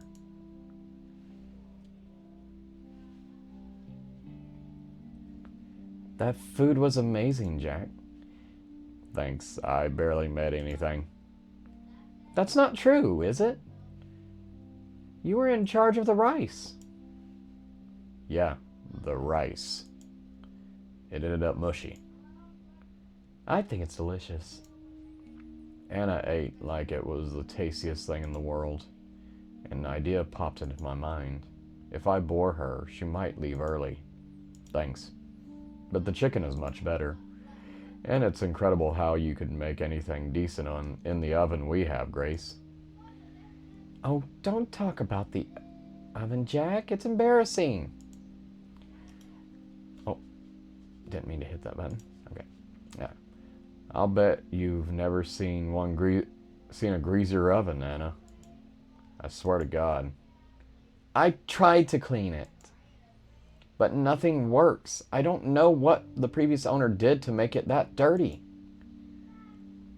And that's not even the biggest problem, is it, you said? Yes. The light in the oven barely works. And don't get me started on the heating. It's so sketchy. Yeah, all of that. And you still managed to make something this good. What do you say, Anna? It's tasty. It reminds me of home. Have you tried remembering what home was like, Jack? I swallowed, choked, and coughed. What's that? What that? All of a sudden? Anna smiled and went on eating. I was just wondering. No, I have not tried to remember what home was like. I don't see why I'd have to. I'm fine without it. All right. It's a shame, though. Tough. Jack? Yeah? What is it, Grace? I'm with Anna on this one. You are? Yes. Even after you said you were fine with me deciding what goes on in my head. I'm trying to think of what's best for you. That's right. You can't spend your life running away from the past. Face it now. Be a man. It's not healthy to lock so much of yourself away you can't be. You have to agree, Jack. I didn't reply. I was eviscerating a chicken drumstick. Anna, I didn't tell you this, but at night, at least once a week, Jack... That's enough! I banged my fist on the table, then was immediately ashamed that I had lost my temper. But I couldn't back down. This has got to do with me, and me only. Stay the hell out of it, both of you. Do you understand? Why are you so... It's no good. I'd never gotten this angry before. I needed to be alone. I walked off to another room, but that didn't help. I could still hear their murmurs and their whispering. They were talking about me. I dressed in a hurry. Huh? What are you going out, Jack? I nodded. Have fun. Wait, don't go. I'm sorry I keep insisting so much. You know I'm trying to help, right? Yeah. Then please don't be mad. I couldn't stop being angry. It was stronger than me. Can you do just one thing for me? Just so I know I did all I could do. Do what? Can you say you're fine with... No, please say that you don't want to remember. Can you do that for me? Of course. I hesitated longer than I thought I would. Suddenly it struck me I was being childish as hell. But in the end, my anger and my stubbornness won over. I don't want to remember. There, are you happy now? I wanted things to stay as they were. That's all I've ever wanted, for nothing to change. Because for once I was happy. I'm Well, sorry. you should be. I walked out. By the time I came back, Grace was gone.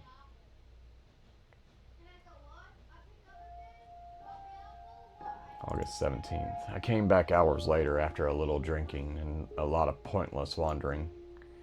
The apartment was empty, her things were gone, but I only realized that after I read the letter. The letter was on the table next to our half-finished dinner. There was a key next to the letter, too, her key to the apartment. I remember the letter word for word, so why don't I write it down here? Wouldn't that be fun? Jack, it said, I can't stay with you anymore. You're only going to make yourself more miserable, and I can't help you. And I can't watch you do this to yourself. I pray there's someone who can help you like I couldn't. I hope you'll be happy. Goodbye. Grace didn't need to sign the message. I would have recognized those neat little letters anywhere. I'd seen the same handwriting during our brief year together, on dozens of, not hundreds of little notes. Shift schedules, reminders to buy snacks or milk, things like that. There were, in fact, at least half a dozen of yellow post-its she used still around the apartment. Seeing them hurt. There were a lot of things Grace hadn't taken with her too. Socks, pants, a few undershirts, a scarf, one pair of shoes, a sweater she really liked too.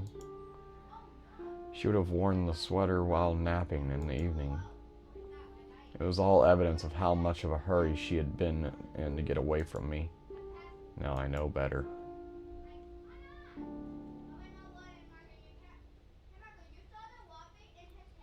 Morning, everyone.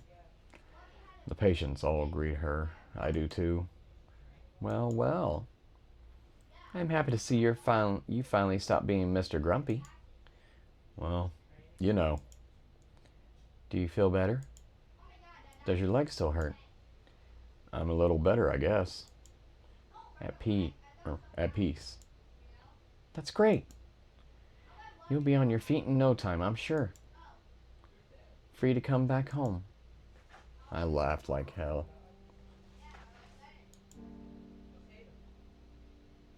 Anna probably doesn't see what's so funny. She smiles vacantly. I guess she does love me in her own way. Doesn't matter though.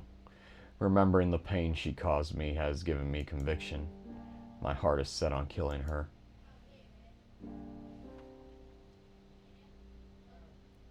August 18th. My health is vastly improving. Doctor's words though. And I feel it. I didn't wake up at night so much anymore, choking on pain. And I don't get so angry anymore that I have to chew on my own fingers so I don't end up shouting. I really am at peace. I know what to do. I know what I have to do. I feel like I don't have a choice in the matter. I'm a train going down a set of tracks at a few 100 miles per hour, no turns, no brakes. Whatever happens will happen. It's strangely calming. For now, I'll keep riding. I know a good point to stop.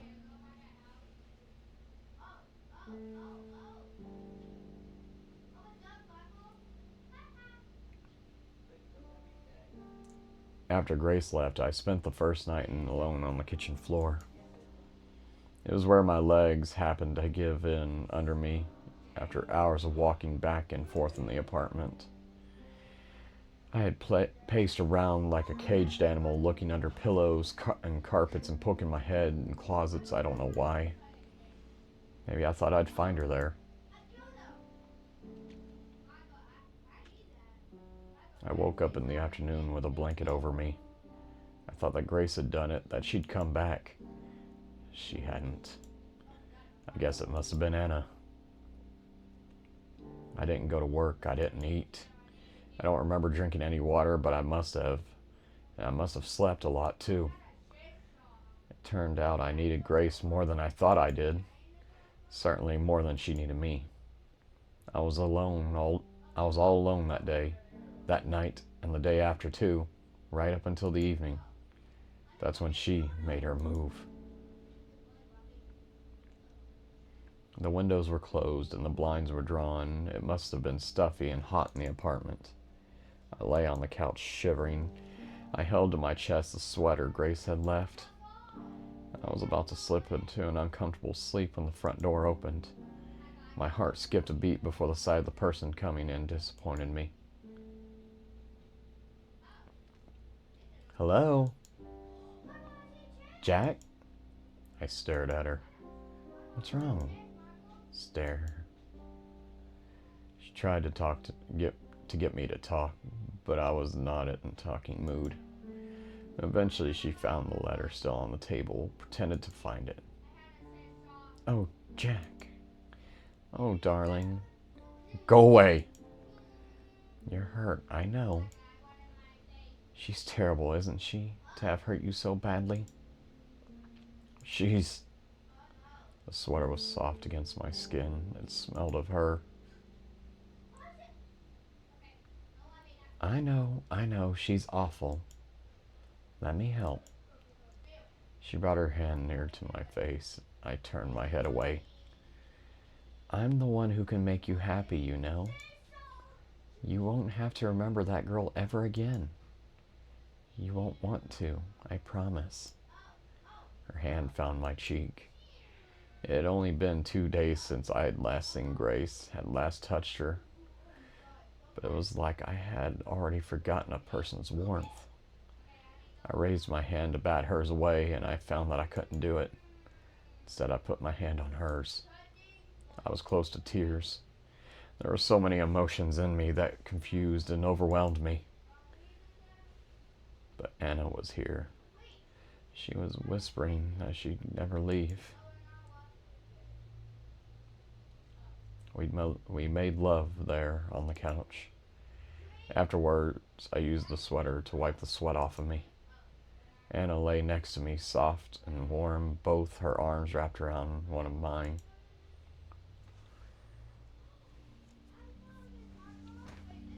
In the morning, after the long, long night, Anna looked at me and asked me a question. "I'm tired, aren't you?"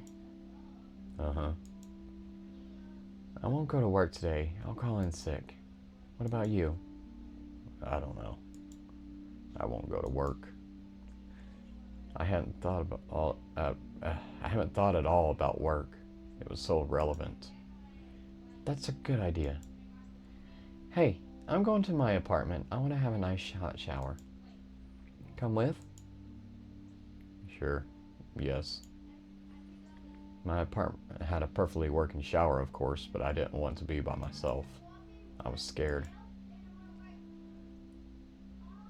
After I'd had a shower at her place, Anna told me I could stay there a while. "Until you feel better," she told me. "What do you say?" I said yes. And that's how it went. I don't feel shame for what I did. I know I should, but I don't. The problem is I don't really feel like I did any of that. It's more like I was watching myself do those things, watching myself get tricked and cheat on Grace, and live with that woman who caused so much misery and to so many people. I know I should be ashamed. It's a disgusting thing I did, and I can't take it back. I let myself be made into an animal. That one whole month is something I'd like to forget and to never remember. So I won't write about it or about anything more. I've written enough. I'm done. This journal has helped me a lot, but I don't need it anymore. This is then. It's goodbye. So goodbye, JF.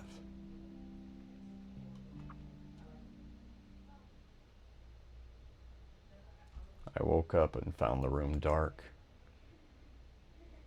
Incredibly dark. It didn't matter if my eyes were open or closed, the image didn't change. Something wasn't right. The air smelled different. Grace made a soft moaning sound in her sleep. She lay next to me. I reached down to make absolutely sure she was here. Jack. To hear her voice instead of was like finding a snake in my bed. I almost fell over a nightstand. Are you okay? Bad dream? Stay. She touched me, skin against skin. I remembered where I was and why I was here. Better? Yeah, sorry about that. Good. I settled back onto my side of the bed. Anna ruffled my hair. You startled me. I didn't mean to. It's okay. I know you wouldn't do that. Because you love me.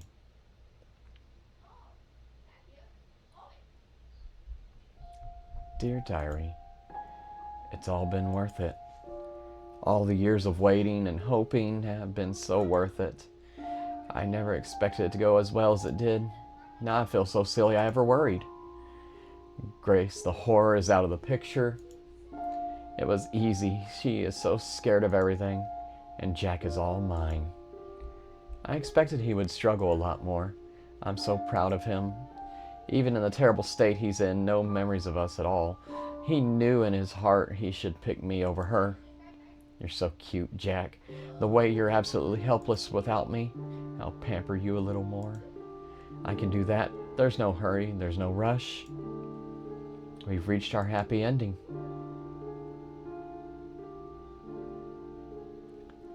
I paced around Anna's bedroom. Step, step, step. Turn. Step, step, step. Turn. It wasn't a very large room, about the same size as mine, and step, step, step, turn. It was dark. The curtains were drawn, but it would have been dark without them, too. The alarm clock's neon green digits hovering in the dark showed that it was 5:10 a.m. and that it was Monday. Step, step, step. Anna's bedsheets rustled. She mumbled something and sat up. Jack, where are you? I took in a deep breath. It helped me keep my voice from shaking as I answered. It's nothing. Go back to sleep. What is it? Something is wrong, isn't it? Tell me, I'll make it go away.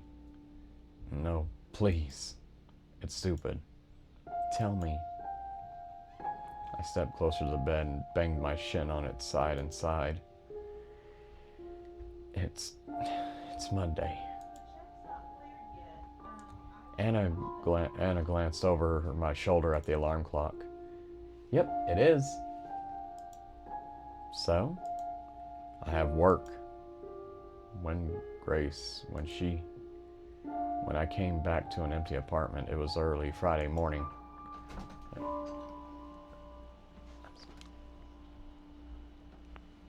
I had missed work on Friday. I must be on thin ice already. I didn't even call in. And? Just don't go. But if I don't go today, they'll fire me for sure. So? What do you mean, so? This is serious. Don't be upset. Here. Anna got up lazily and kissed me, held me. We stood there a few moments in silence. There, doesn't it all seem better now? But I still... No, sweetie, you stay in today. She pressed herself harder against me. I felt her softness, the heat of her body. I could hardly feel anything else. You don't want to go to work, do you? I don't, but I mean, I have to. You don't have to. It'll be fine. The world won't end. I was going to complain again, but she pressed a finger to my lips. You know what? An idea just came to me. If you move out of that awful apartment and come live with me instead, you don't have to work in that awful store anymore either. That sounds nice, doesn't it? It sounded so good. Anna understood me so well, but I wasn't sure of myself. I asked if it was really fine for me to stay here for good. Of course. I wouldn't want you anywhere else. Dear diary. Oh my god, oh my goodness. How is this going so well? It never worked so well before. Not with the patients I tried it on, even though they were terminal. Even though they had no one to visit them. All of them kept being themselves right up to the end. But with Jack, I can do anything. He is like clay. I could change him into anyone, anything I want. How awful. He's so lucky that it's me doing this. Could you imagine someone else with this kind of responsibility? No, no, no, no. What am I saying? Nobody else could make him so willing to change. Me. Only me. He's only like this because he loves me so much. He's always loved me, even when he didn't realize it. And he'll always love me. I'll always love him, and we'll be together forever. Forever. Oh, I'm so happy I could scream. Right now I'm only teasing him a little, but that's okay. We have all the time in the world. Unlike those other boys, he's not about to expire. Days went by, maybe a week. Jack. Come on, Jack. A laugh. If you don't let go of me, I can't go to work, you know. Then don't go. Stay here. Hey, one of us has to go. We need it to live. I need you to live. That's very sweet, but I still have to go. I wouldn't budge. She ran her fingers through my hair. I like that. If you get off me now, I promise I'll have a special surprise for you when I come back. Really? Really, I promise. Okay. I forced myself to let her go. After she went away, I lay back down on the bed. I waited for her to come back. I did nothing else.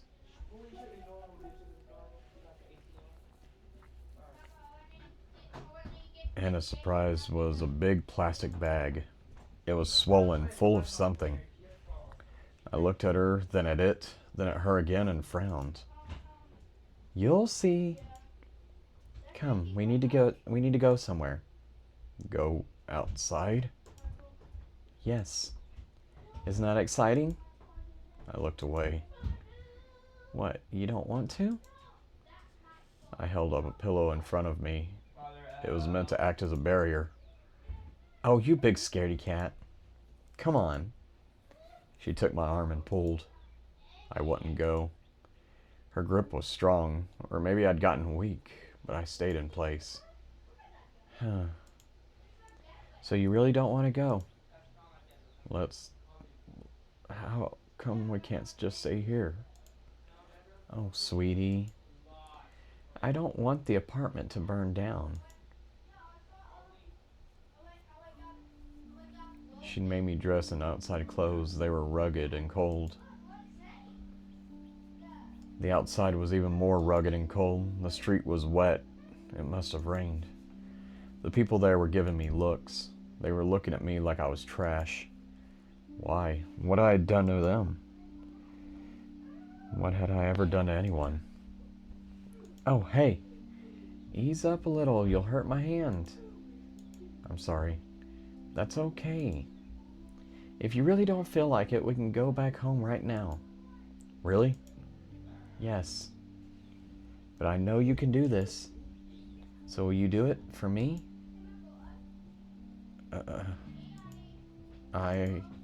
Yeah, okay. Great. Thank you, Jack. You're so good to me.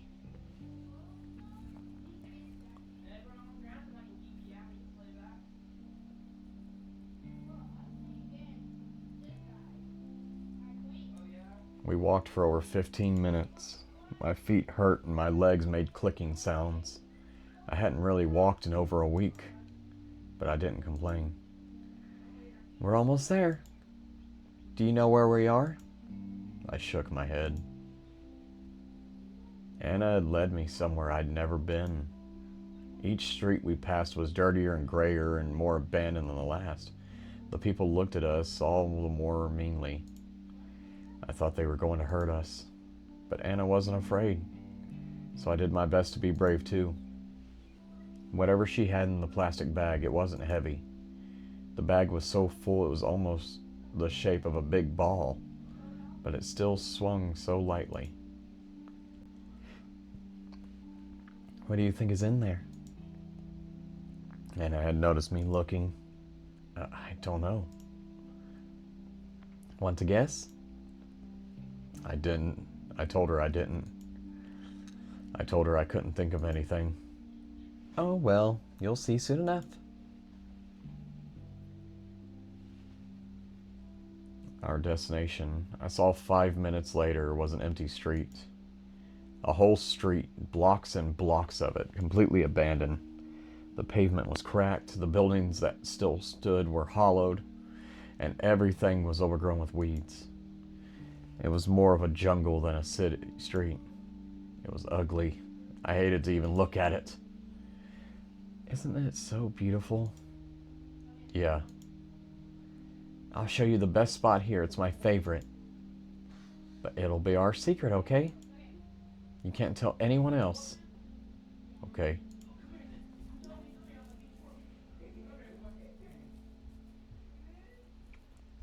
We passed through a tunnel-like opening set in a tall, wide building. Beyond it was a field of brown-yellow grass that came up to my chest. Surrounding the grass were the sides of a large apartment building. This used to be its courtyard. The building was mottled, ugly, gray. It had almost likely been a prettier color before it burned down. It had so many windows, none of which had glass in them. They gaped down at us, empty and dark. Anna's spot was a square patch of concrete in the middle of the overgrown courtyard. Once there, Anna handed me something from the plastic bag. It was a small gas canister and a box of matches. Then she emptied the rest of the bag out on the concrete. When I saw the contents, my chest tightened and started to hurt.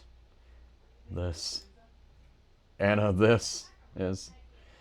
On the ground were a few post-it notes, a pair of shoes, but mostly clothes. I had seen them before. They had belonged to someone I knew. Who? Someone I had known an eternity ago, too long ago to remember. But I knew these things were important. You know what this is? Yes. I shouldn't. It's fine if you still recognize them. Completely fine. You're not mad? I'm not mad. Give me that. Anna grabbed the gas canister from my hand. She poured out the gas onto the clothes and shoes and post-it notes, down to the last drop. Then she tossed the canister aside and stepped away. The canister made a tiny, empty sound as it hit the concrete. Tum-tum. After that, there was silence. Anna, should I? What do you think you should do? Are you really not mad? Do what you think you need to do, Jack. And do it quickly. It's growing dark, and I didn't bring a flashlight. So I did what I needed to do. I lit a match. It took me 3 tries to get it right because of my clumsy fingers. Cradling the little fire with my hands, I brought it over her things. They were wet and stank of gasoline. I held the lit match above them. Why are you hesitating? Don't you want to do this? I don't know. I need to do what Anna wanted me to do, but the thought of doing it made me want to lie down and cry. I couldn't explain why those things were so dear to me. They just were. The flame had almost reached my fingers. Anna, I don't think. Do it! I dropped the match. The little fire touched the gasoline and bloomed. The sudden heat made me step back. Those things, those shoes and clothes and little yellow notes were already crackling and turning into charcoal. Anna stood by me. I waited for her to scold me, but she didn't. She put her hand in mine, our fingers interlocked. You did well. I did? Yes. When it came down to it, you did what you should. I'm proud of you. A warmth filled my chest. My worry for those scattered pieces of nothing on the ground faded away. I was with the love of my life, and she loved me and was proud of me. How could I care about some... I couldn't even remember what it had been anymore. Old clothes? Whatever. Anna giggled.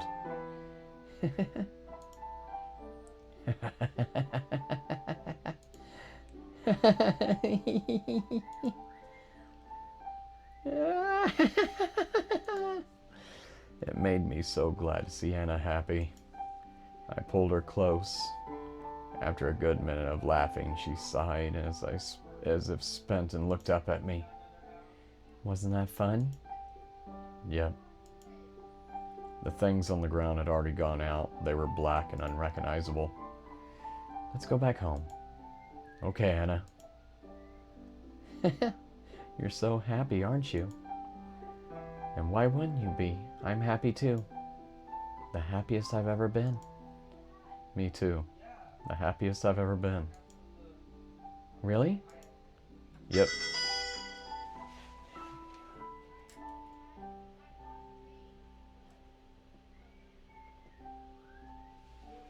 Thank you, Jack.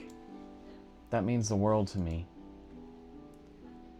We went away hand in hand. But before we walked out into the grass again, I looked back one last time at the things I had burned. Something moved at the edge of my vision. Up in one of the glassless windows. I looked again, but it was gone. This place is dangerous. Are there people here? You know what? There might be. Bad people. We should get home as soon as we can. Yes. Home. Where it's safe. That little slut. I hope she had a good look at us burning all of that trash of hers. At Jack burning it. God, I'm so proud of him. It hurts. I can't believe I miscalculated, though. I thought Grace was gone for good.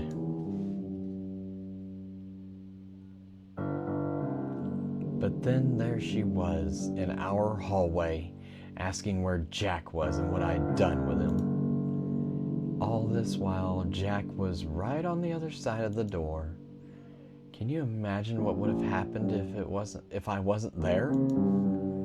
She would have knocked on the door or rung the doorbell, and she would have probably called out too.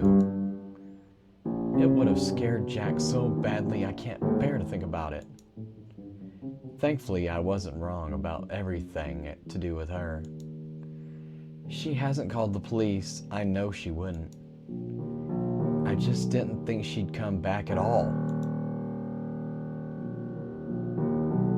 She was still as scared as a little lamb.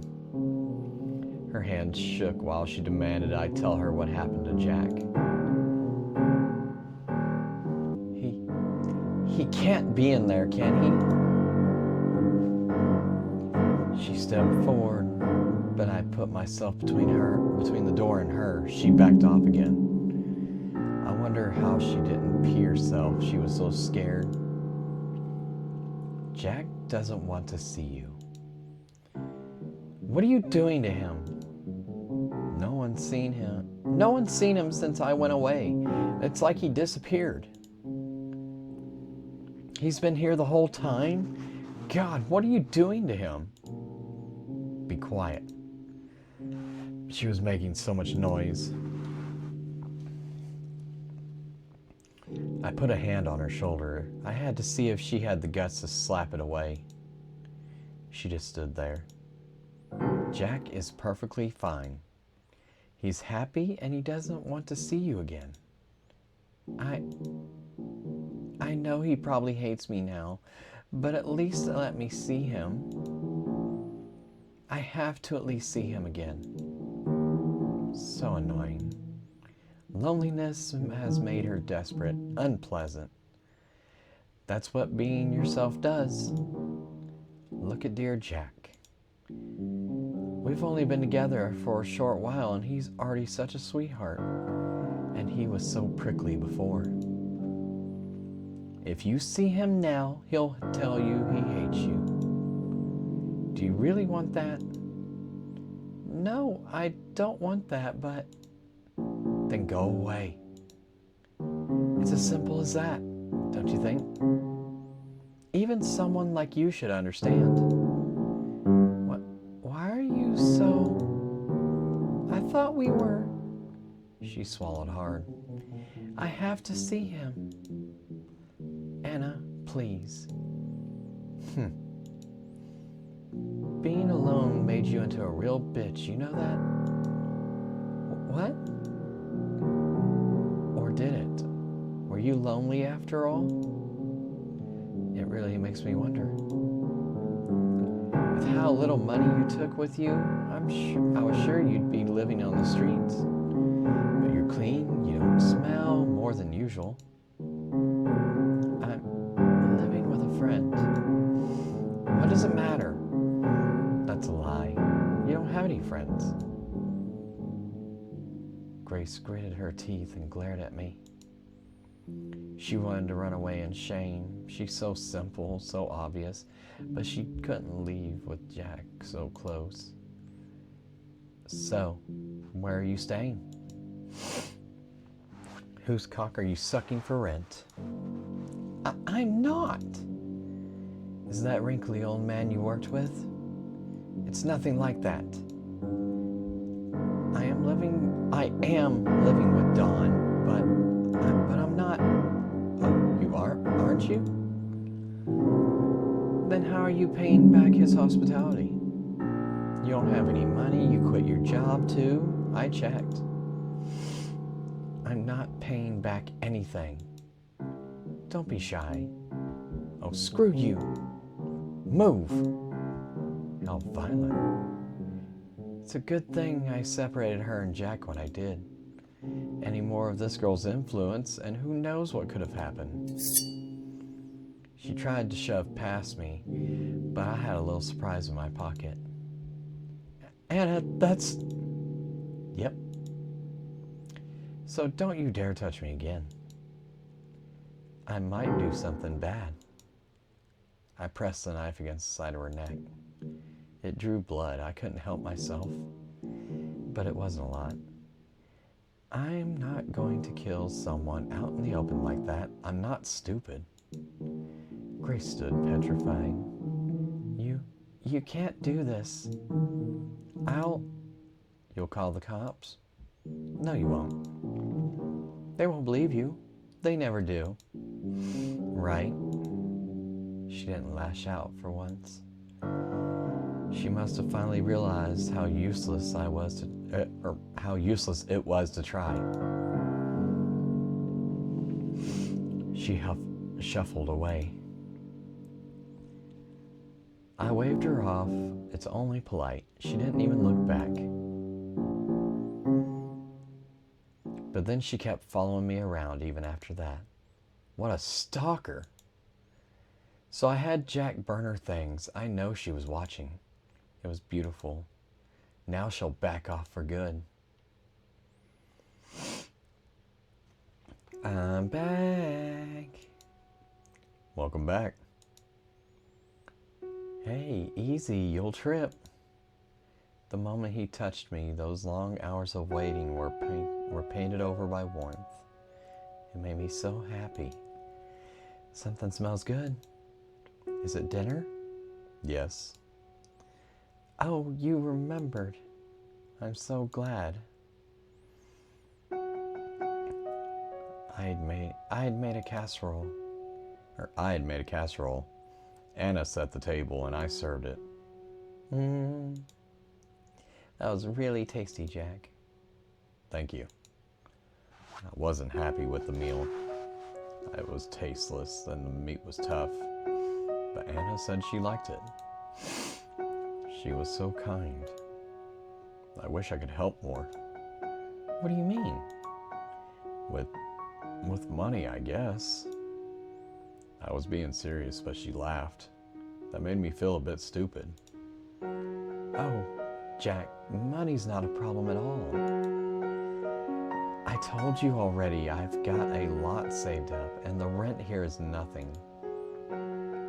Oh, okay. Anna hummed contentedly. A minute later, she stopped. There is something you can do, actually. Really? Yes, really.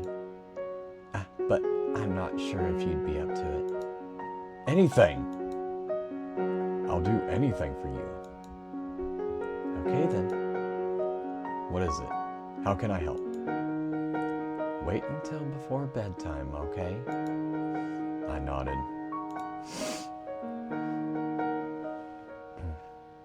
When I heard what she wanted me to do, I didn't take it well.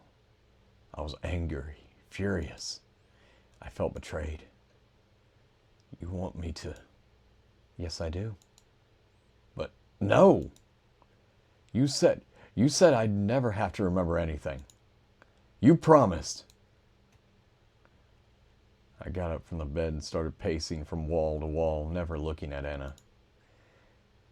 What she'd said hurt. How could you lie like that? Oh, baby. Please don't hate me. I was shivering with anger. I thought I might faint. But I didn't hate her. I couldn't. So I stopped walking and faced her. I know I said what I said, but this is important. Don't you believe me? Oh, excuse me. There was only one thing I could say. Yeah. I believe you. Thank you, Jack. I love you. I love you too. And I'm sorry. Don't say you're... Hearing Anna say she was sorry was, for some reason, like a punch to the gut. It tugged at my memory. She always said...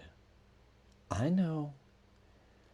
But that's not what I'm telling you to remember. You must never remember that woman. Forget all you have left of her. Then, what I want you to recall goes much, much further back. It won't be easy, but when you do, when you remember, our love will be the deepest it's ever been. Do you want that? I do. I love you. I want that. I want to love you even more. Tell me what I should remember. Anna embraced me with happy tears in her eyes, but she wouldn't tell me what I needed to remember. She said it would be pointless if she told me. I had to remember it all by myself. Anna ordered me to sit down in front of the alarm clock every day for at least an hour. I was to do this while she was at work. I was to have my eyes closed. I was to try digging back in my memories, far, far back. I did as ordered. But the first time I tried, the very next day, it was all so foggy in my mind that I couldn't even start. Thinking felt slow. It was like walking through molasses.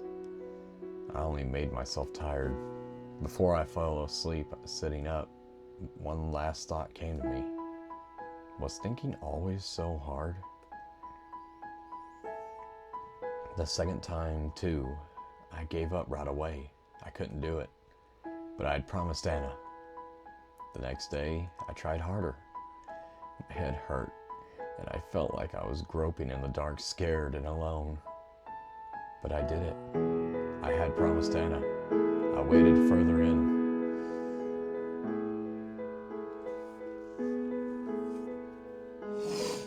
A flash of a smile made my chest hurt. But I kept going. For love. Huh? Which one did I love? Which one did I hate? Things didn't used to be like this, did they? This feels wrong. Something went terribly wrong. I need to make sense of it.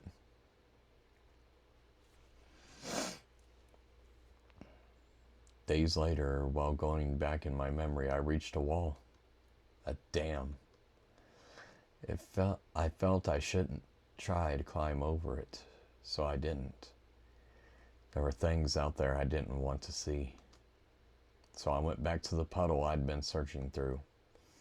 It was a stew of love and fear and hate, given and taken seemingly at random. It was a mess. But it was a mess in my head. I would make it make sense.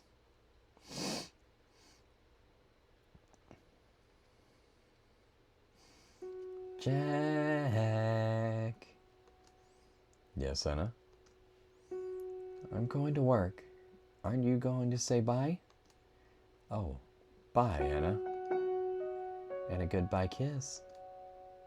We kissed. Anna placed her hand on my forehead. Are you okay? You might have a fever. I can give you something for that. I smiled. I'm okay. It's just... What is it? Trouble? You can tell me anything. Do you know that sandwich shop? Which one? Next to the... Next to the store? I nodded. You want a sandwich from there? Yeah. If that's okay.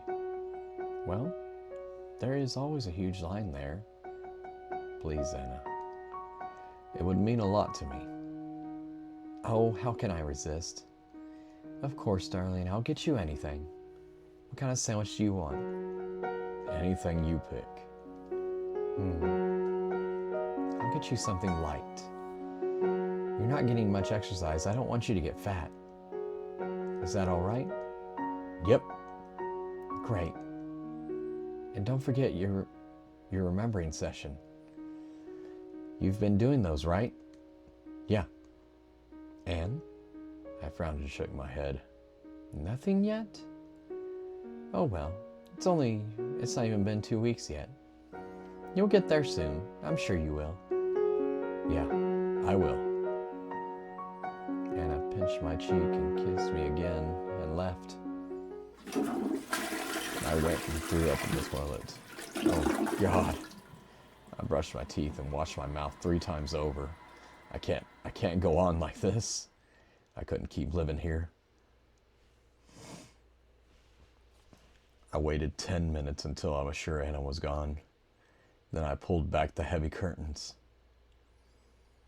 Down on the street, there was a single person looking sad and abandoned. I waved at her. She looked up, nodded, and walked into the building. Hi, Jack. I was so happy to see her. Wrong voice. I was so happy to see her, I wanted to cry. Oh, Grace. We'd started seeing each other in secret 5 days ago. I knew how long exactly. I had started counting the days again. That big cloud of confusion in my brain was gone. I wasn't Anna's dog anymore. It was Anna's own fault. What else could she expect having me dig around my past like that? But it was scary how close I'd come to letting go. If things were a bit different, I might have kept on and be a half-mute idiot forever. I never would have let Grace inside. When I first heard Grace's voice again, I thought I'd finally snapped. I thought it was a hallucination, But I opened the door and there she was. Grace? Grace, I'm so happy to see you. I thought, after your message, I thought I'd never. Don't say that. Don't say anything, just for a minute. We put our arms around each other. We'd only been apart for a few weeks, but so many things had happened that it felt like years.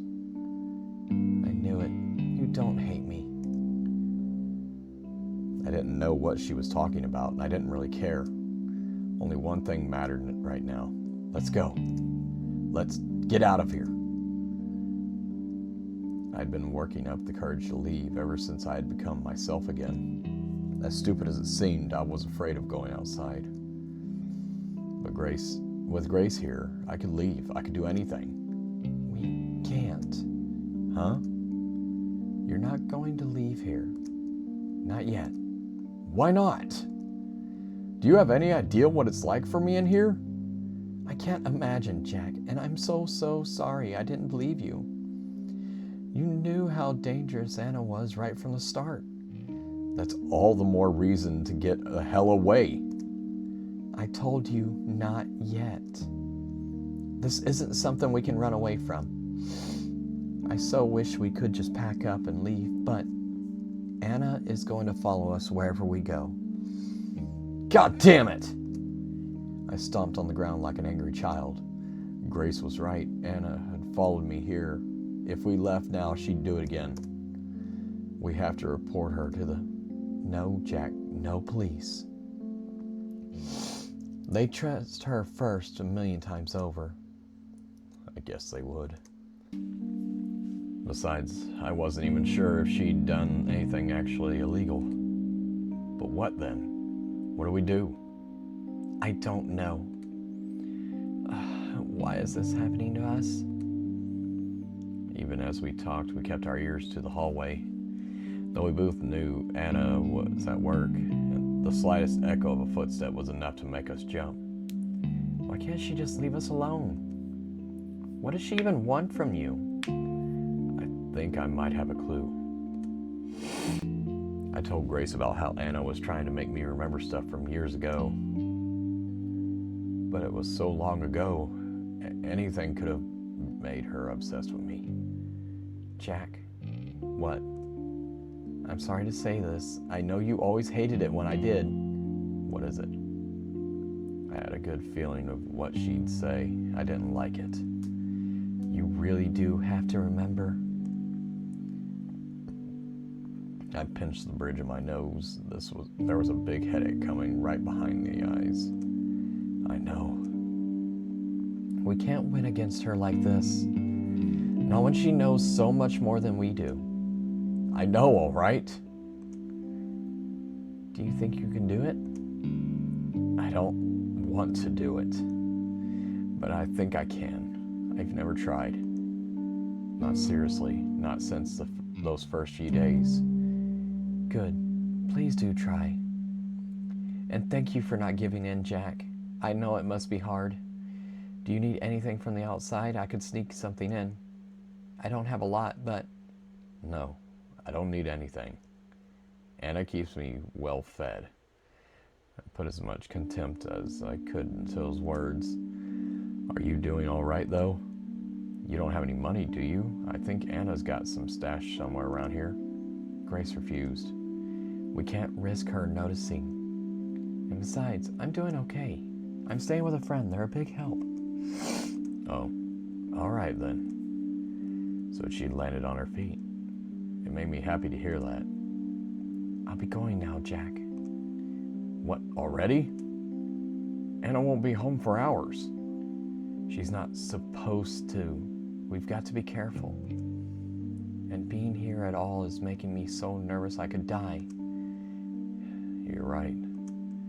Besides, we'll have plenty of time to spend together once this is over. Yeah. Just us two. We looked at each other lovingly. Then a door slammed shut somewhere in the building. I really need to go. Bye, Jack. Bye, Grace. I love you. I I'd wondered if it was still okay for me to tell Grace I loved her, but the words went and said themselves. Grace stood on her tiptoes to kiss me on the cheek. I love you too.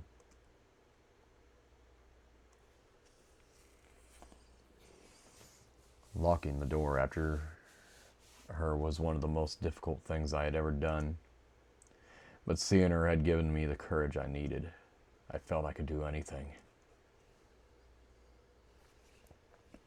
And now, here we were, 5 days later, 2 secret meetings later. I couldn't go on. Grace, I'm sorry. You can't stay here anymore. I really, really can't. I'm at my limit. No, I'm way past my limit. I'm surprised I've still got it together. Oh, baby, I'm sorry. Have you made any progress? It was an echo of Anna's constant questioning. But Grace wasn't doing it on purpose, I told myself. I kept my anger in check. No, nothing. I can't remember anything from that time. It's like one big blind spot. I can't do it. It's hopeless. If you say it's really hopeless, then I guess it's no use at all. You said the same thing last time, too, but I still made you try. It's my fault you're in so much pain. It's not your fault. It's hers. I heaved a sigh. I need to pack a few things. Wait here. I'll be ready in 5. That's a no again. What? You can't mean. I want you to stay here, Jack. There's no way I can. Just a little bit more, I promise. She came up to me and felt my upper arms. You're so thin now. But you could still hold her down, right? A chill went over me. What do you mean? Aren't we running away? We can't run away. She'll find us again, and then what? I can't live like that, always afraid, and I'm sure you can't either. So you're going to... She couldn't mean. Grace whispered a yes. No! It's wrong, plain wrong. Yeah, it is. But what else is there to do? She's backed us into a corner. It's practically self-defense. I guess if you look at it that way. No, absolutely not. My head pounded at the temples. I'm so happy you agree. I so wish we could do it today, but I need to prepare. Can you stand being here until tomorrow evening? Yeah. Perfect. Thank you. Tomorrow, Anna has a morning shift, and she'll be back by early afternoon. Let's go for 6 o'clock. Okay? Okay. 6 o'clock. Please have her immobilized by then. Immobilized? How? I was already swept up in this plan. I didn't think twice about what Grace said anymore.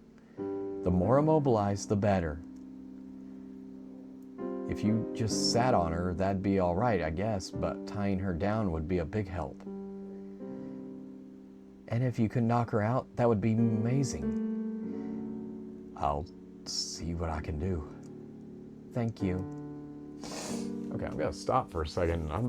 I'm starting to wonder, is Anna the actual threat in this game, or has it always been Grace? I mean, from what I've seen of Anna and the character development, yeah, she's a threat, but this is coming out of left field with Grace, and the tactics she's using are just like the ones that Anna used to manipulate him. Yeah. This story is really drawing me in. I'll be outside in the hallway. When she's all tied up or passed out or whatever, shout out so I know it's safe, okay? All right. And then what will you do? Then, to answer, Grace took a small knife out of her pocket. She turned it in her hand a few times. Only then did I realize the full weight of what she would do.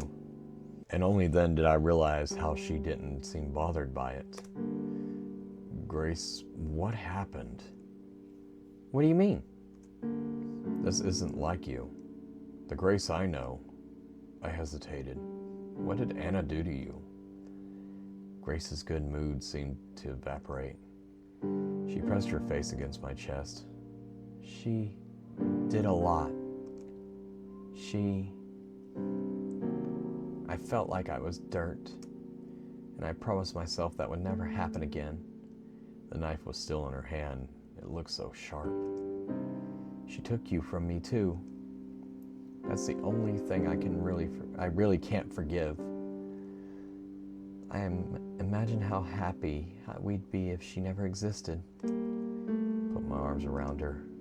I get it. Then let me do it. Give me the knife. I don't want to see you do this. Maybe I'll be able to work something out, I thought. Maybe it won't have to lead to bloodshed. I hated the sight of blood. I'm sorry, Jack. This is something I have to do. No, it's not just that. The truth is, I want to do it myself. It's like nothing will ever feel right again if I don't do it. Grace put a hand on my chin. I leaned in closer, but she stopped me before we kissed. I love you, Jack. I love you too. Her skin felt hot. She was giving off heat like a furnace. Are you scared? Yeah. Please don't be. One day, we'll look back on this and laugh.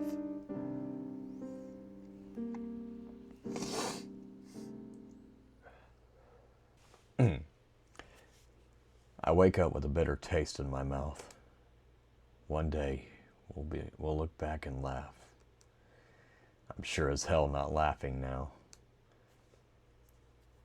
That's a good thought to have. What the? Oh, it's you.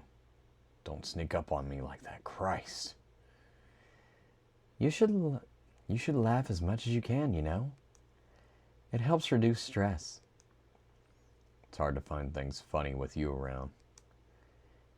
Do you have to come here so often? I see more than enough of you in my dreams. That long, shameful month I spent with her keeps coming to me while I sleep. It's souring my mood. I can't even pretend around Anna anymore. Maybe I should write about it in the journal, after all. No, screw that. It'd be too embarrassing to write down. Jack, that's so sweet. Huh? What is? So you dream about me. I have dreams about you too, every night. Yeah, but mine are nightmares. Looks like someone's cranky from having just woken up. You better not be so rude to your doctor, though. He's not as nice as I am. He might kick you out or if you misbehave. I've seen him do that. That's fine. I might be happier out on the street. Doctor comes along soon enough. He has good news for me, he says. It looks like it's looking good, Mr. Friday. Far better than before. Your blood pressure's fine, and the other things too. It's great news, Doctor. My attention was split between what he was saying and what I see in his coat pocket. It was glinting. Is it a pen? No, it's not a pen. It's something else. My heart beats faster. Thankfully, I still remember to ask an important question. So, when can I Leave? Yeah. When are you going to release me? Doctor scratches his head, then counts on his fingers. Wednesday, next week. Next week? Yes. Wow. Thanks, Doc. You're welcome. It's way earlier than I expected. I'd prepared myself for being here for a few more weeks. Thank you so much. Here. I put out a hand for him to shake. After a second, he takes it. I pull him closer. He stumbles, nearly sprawling across my bed. It was a very sloppy handshake. Sorry, Doctor. My bad. He coughs. It's fine. You really helped me. A lot. All in a day's work. So yes, next week. And then you've got rehab. Huh? Rehab, Doc? Oh yes. After you leave here, it's straight to physical rehab. It's straight to the physical rehab facility for you. We don't have an inpatient facility here, but there is a great one on the other side of town. I'm sending you there. I'm not going home. No, of course not. You'd end up hurting yourself with a limp. Is that what you want? No, that won't do. That won't do at all. He jots down some notes. Wednesday, that's in 4 days. The nurses have been exercising you, right? They what? Huh? Exercising me. They haven't? He turns to Anna. What's this about, nurse? Excuse me? You should have been giving him some mild exercise. Well, you never told us that, doctor. Can't you tell by yourself? The doctor starts mumbling to himself while making more notes. Christ, I really have to do everything here, don't I? No, that's fine. Not like you're paid to do these things or anything. And how long will I stay there, doctor? He raises his hands as if giving up on me. It's always that with you, isn't it? Look, how long you'll stay at the facility is up to the people there. I can't tell you that. But don't hold your breath. I let out a laugh. Man, you're really going to milk me dry, aren't you? I bet you've got to deal with the people over there, doctor. Don't you know I'm poor as hell? He makes a grave face. The thought never crossed my mind. I live only to help people like yourself, Mr. Friday, so I don't appreciate hearing such accusations. I'd like you to be more careful about what you say. Understood? Understood. Good. And he rushes off, leather shoes creaking. Well then, Anna grabs hold of my right leg, the one that isn't broken. Hey! What do you think you're doing? It's exercise. You remember what the doctor said, don't you? Right. Well, I suppose it's fine. She brings my knee up to my chest. The joints in my leg pop. It's stiff. I haven't used it in a long time. How is it? Any pain? No. A little sore, but it doesn't hurt. Okay. She brings my leg back down. I'll keep going then, if you don't mind. Keep going as you please. She repeats the whole motion ever so gently. If this will help me start walking faster, I'm fine with it. Her hands are on me. When she helps me fold my leg up, her neck is so close I could... How do you feel about what the doctor said? What did he say? That I'm out of here by next week. I whisper so the other patients can't hear. How does that make you feel? Are you angry? Anna's smile doesn't break, but her fingers press against me more forcefully. I'm not angry, of course. It's nice that you're getting better. Oh, yeah? And I'll still visit you at the facility. I'm sure you will. Oh, but what if they have strict about... but what if they're very strict about visiting hours? That'd be a bummer, wouldn't it? For the first time in so long, I feel like I have the upper hand. It's going to my head. And who knows, maybe I'll tell them I don't want any visitors. To focus on your recovery? Yeah, of course. That's good. I want you healthy, darling. She stops exercising me mid-motion. I can't wait. How long do you think I've waited before? I'm a patient girl. Her fingers found their way up my inner leg. I can wait After this is done, you'll be mine again. All mine. Forever. I grabbed her by the wrist. Her fingernails dig into my skin. Ouch! You're hurting me. Shut up. How come? What makes you so... I'm never living with you again, you know that. Oh, sweetie. You'll do as I say. Of course. You still have Grace. Well, yes, that's one reason. But there's one much dearer to my heart. Do you know what that is? I glare back. It's that you love me. I don't. You do. You love me even if you don't know you love me. Deep down, you love me more than anything in the world. Just like I love you. But you've spent so long living all these lies that you've started believing them yourself. Don't worry though, I'll help you remember all over again. She finally lets go of me. Get plenty of rest. You have a lot ahead of you. She goes away, leaving me to myself and to my broken body. That night, I dream of how I got to be like this.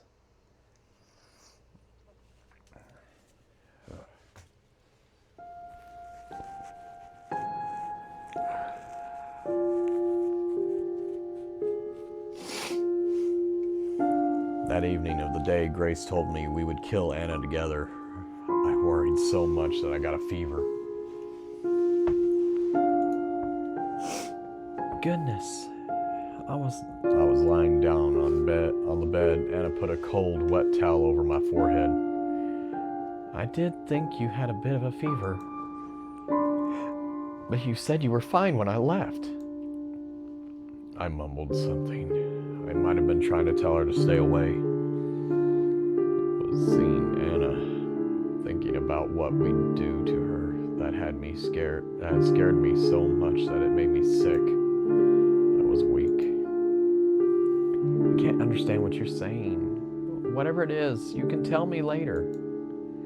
For now, just rest. My thermometer reading made her frown. If this goes up any more, I'm taking you to the hospital. I croaked out that I was fine. Oh, sweetie. You will be fine, but only if you do as I say.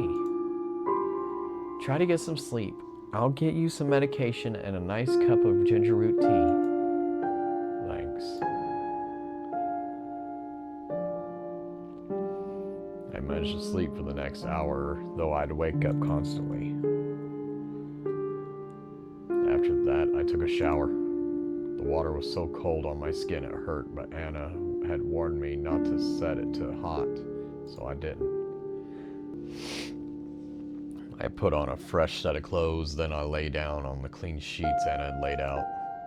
Within 10 minutes, everything was clammy and was wet again. Anna didn't blame me. She didn't have a bad word to say. Didn't even sigh, even though I knew she was tired. She was a saint. She was being so kind to me, and I was going to help kill her. There must be, I thought, some other way. I couldn't let this end in violence. I just couldn't. So my fevered brain came up with the best plan it could. I don't know, Jack. Are you sure? Yes, I feel so much better now. I can take a day off. It'll probably be fine. I'll be okay. See? I handed her the thermometer. It was a mercury thermometer, and I had carefully let it reach only a near fever point. I didn't lie when I said I felt better, but I did still have a fever. Well, all right then. Please stay safe and call if there's any problems. Anything at all, okay? Okay. She left and I got to work. There was trace of my past somewhere in the apartment. There had to be. I didn't know where it was or what it would look like, but I hoped that Anna had brought something with her here. I was going to find it. Then I'd confront Anna with it, and whatever happened after that, I wasn't going to let anyone get killed. I really should have done this before, I thought. It would have saved me a lot of grief. But it was no use thinking about what could have been, so I searched.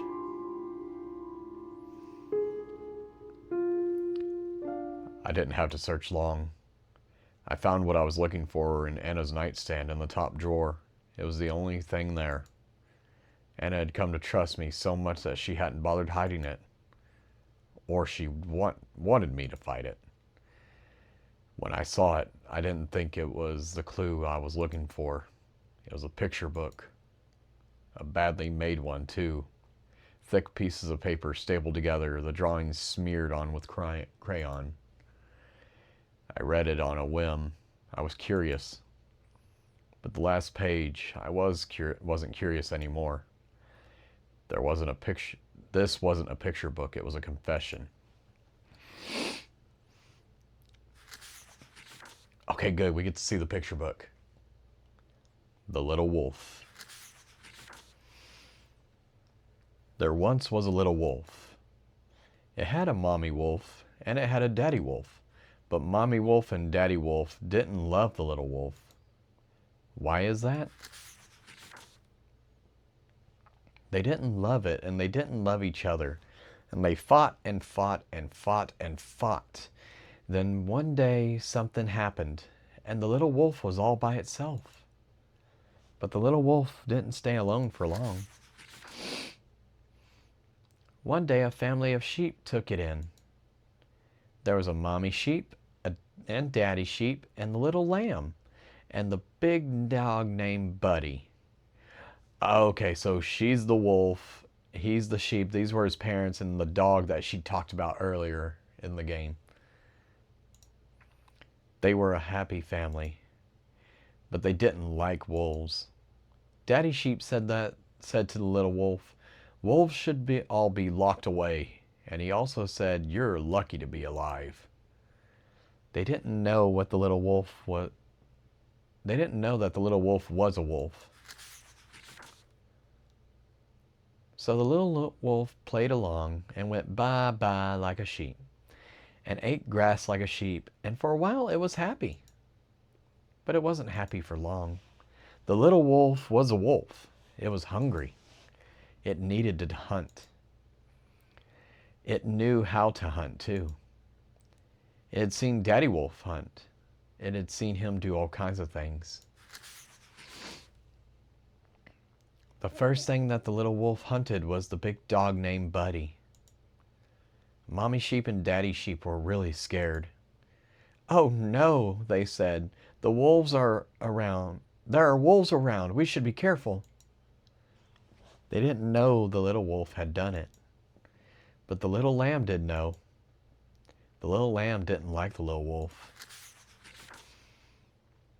The little wolf was afraid. The little lamb was going to tell mommy sheep and daddy sheep everything. And it did tell them. But the sheep didn't believe the little lamb. They didn't believe one word. Why is that? And days passed, weeks passed, and the little wolf was hungry again. Very hungry. And so one night it went to mommy sheep and daddy sheep's room. It ripped them open while they were sleeping.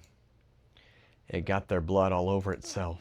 And then the little wolf went to the little lamb. The little lamb was awake. The little lamb had heard the noise of its parents being hunted. It saw the blood and it smelled the blood too.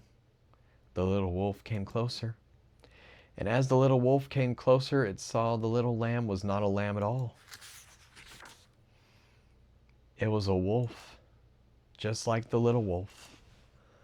It had been hiding here with all those sheep. Maybe it did not even know that it was a wolf. The little wolf did not kill it. The little wolf could not hurt one of its own. So the little wolf went away. But before it left, the little wolf promised they would meet again. They would be two wolves in a world of sheep.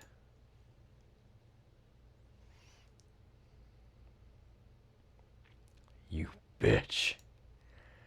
I found it hard to stand back up. Oh, you bitch. This is what you wanted me to remember. This is what you...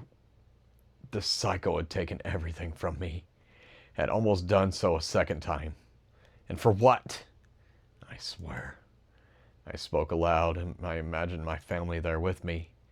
The family she had taken. I swear I'd what? Not even killing her seemed enough anymore. Or maybe it would be enough. As long as we made it hurt.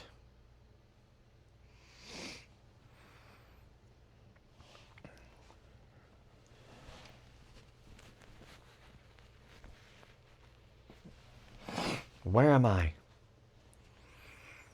I stirred, only slightly awakening, dazed, not knowing if what I'm feeling around me is a dream or a delusion, a reality. I'm sitting up, but I'm not sitting still. There's rumbling underneath me. There's wind on my face. Somehow, through all this, I sense that it's nighttime. I try to speak. My limp mouth only manages to a rasping breath. Oh. Awake already? Tisk, tisk, that won't do. A familiar bee sting of pain pinches the back of my neck. I feel myself sinking. Then I feel nothing. I am gone. No more rumbling, no more wind in my face, no more me.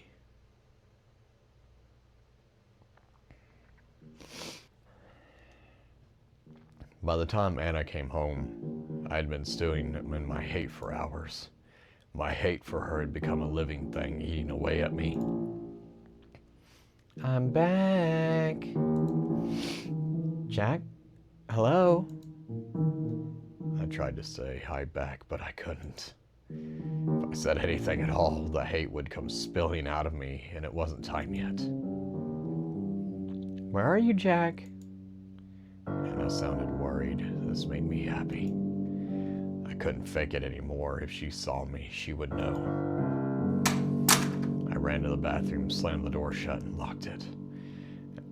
I'll be here, I thought. Until it's time, I'll stay here. If I see her, I'll lose my mind. Anna's footsteps came pattering over to where I was. Sweetie, are you okay? She tried the handle, found it locked. You're still sick?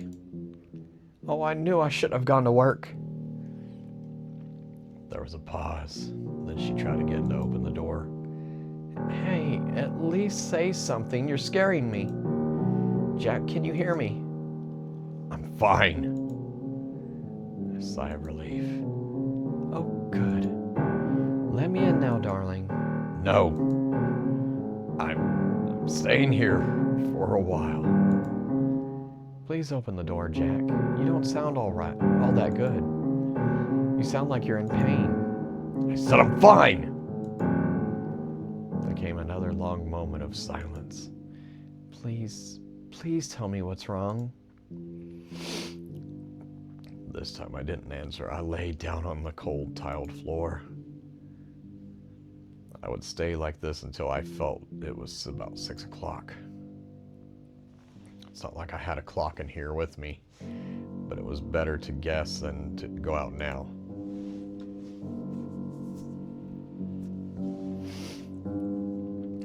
Jack? Go away. She walked away, and I thought that was it. But I heard her come back a minute later. I'm coming in, Jack. Stand back from the door. The hell you will... Something large and heavy struck the door. Stop it! Struck it again, then once more. The flimsy wooden door was starting to cave in at the handle. Any more and it would splinter. Anna, stop! There was a dull thud as she let something heavy drop to the floor. Come out, then. I hesitated. All right. She grunted as she picked her tool back up again. No, wait. Stop, I'm coming out. The door handle the door handle was smashed so badly it almost refused to open. Oh, Jack. Anna dropped what turned out to be a sledgehammer, dropped it next to her purse, which was on the floor. Sorry again. Ugh. She all but jumped on me with open arms. Don't do that to me again. I backed away from her. Something is wrong. I can feel it. What happened, Jack? Nothing happened. Is it your... She went to feel my temperature with her hand and I slapped it away. Don't touch me! The words stunned her for a second. And we were making such great progress. What went wrong? You know went wrong. You know damn well. Everything's been wrong ever since the beginning. You're not making any sense, Jack. For now, just calm down. It's going to be all right. No, stay away from me. My back touched a wall. I stumbled. Anna bent down as if to tie her shoelaces. I saw her hand go into her purse. Then she leapt. She was on me before I could react. I thought she stabbed me with something. Got me then and there. Instead, she wrapped her arms around me and put her lips to mine. I tried to pry her off, but she coiled herself around my body like a snake. I couldn't find purchase. I panicked. The kissing was violent, hardly kissing at all. More like she was trying to bite my lips off. I tried to put my hands between us and rip her from me, but Anna wouldn't budge. I felt powerless. I couldn't even scream. I tried to, but it was muffled. But it was too muffled for anyone to hear. Then, in a moment of luck, I managed to stumble around, Anna still on me, until she was the one with her back up to the wall. I half ran, half fell into the wall. Anna took the brunt of the impact. Owie.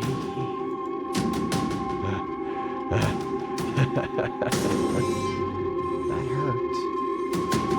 She was down on her knees, rubbing the back of her head with her left hand. Go fuck yourself. My lips pulsed with pain, felt raw. I touched them. My hand came back bloody. Damn it. They were real. I realized very late that there had been another flash of pain during our struggle. A feeling like someone had pinched me very strongly on my left shoulder. I looked at the spot and found nothing there. Anna, what was? Anna looked at me, smiled, and opened her right hand. It took me a few seconds to see what she was holding there. My eyes were having trouble focusing. Oh, a syringe. An empty syringe. Shit. That sure was tricky. What did you drug me with? She waved the question away like it was no concern of mine. Something to help you get into a nice long sleep. Isn't that nice? Then we can begin your re-education. Your re-education. Don't fuck with me. I took a step towards her. My legs felt heavy. Was it just me? Or was it already getting harder? Never go through that again. You hear? I grabbed at her, but my hand struck the wall instead, almost a second after Anna had moved out of the way. Easy now. She put a hand on my shoulder. Just What are you trying to do? fuck off! I twisted around to get at her. It was like moving underwater. Oh, please don't do this, Jack. You're making it too fun to tease you. I won't be able to hold back. I stumbled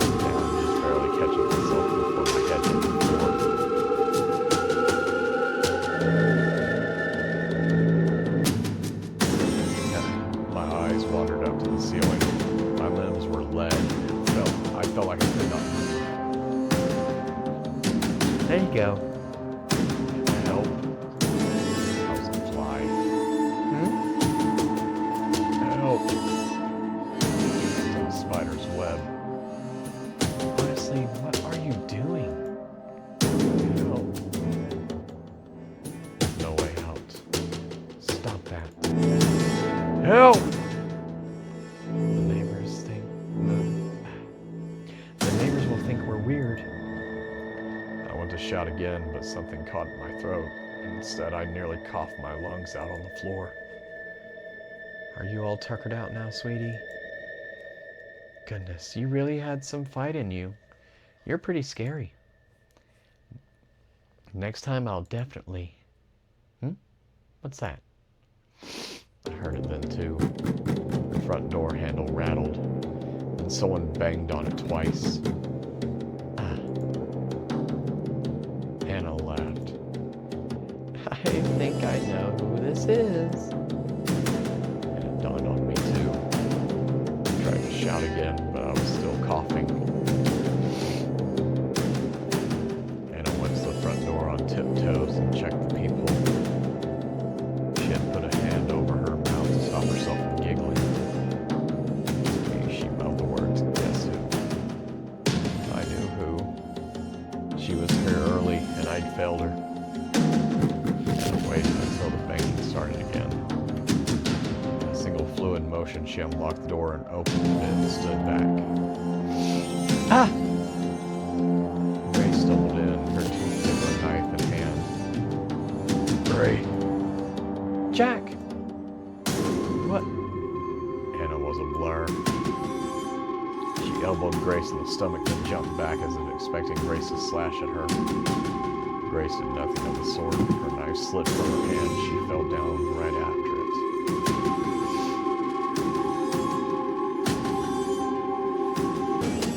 Huh? That's it?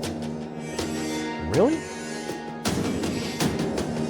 After closing and locking the door again, Anna stepped closer, fearless now. She kicked Grace in the ribs. Yeah. You invaded someone's home, and this is all you can do? Someone's precious home? Please, stop. I'm sorry.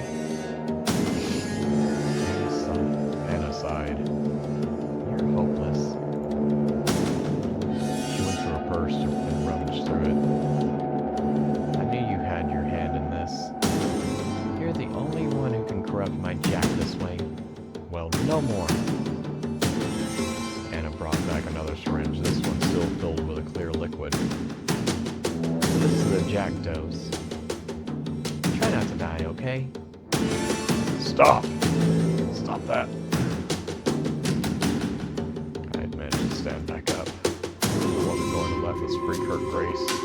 Leave her alone! For Christ's sake, don't do that! Do what? I looked again. It had already been done. The syringe was empty. I'd been too slow.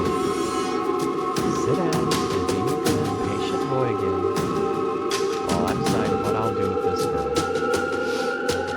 Anna wandered off into another room. She shouted from there. Do we have any rope, Jack? I'm sure I bought some.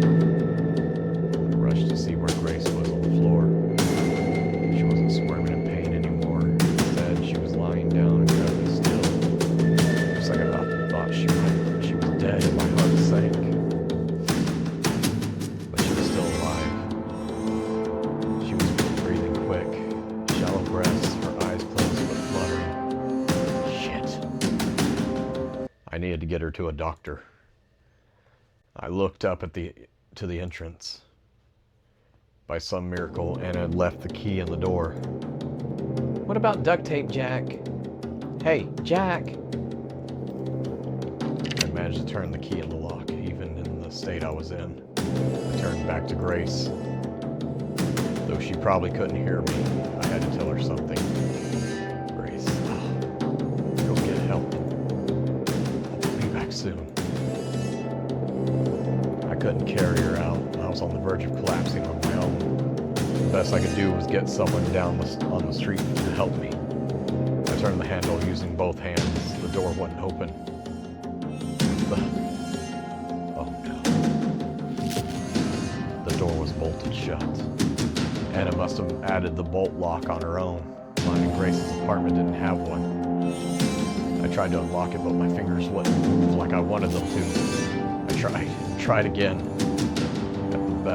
At best, I managed to get my nails caught on the bolt, almost ripping them off. I nearly cried from frustration. Damn it, damn it, damn it!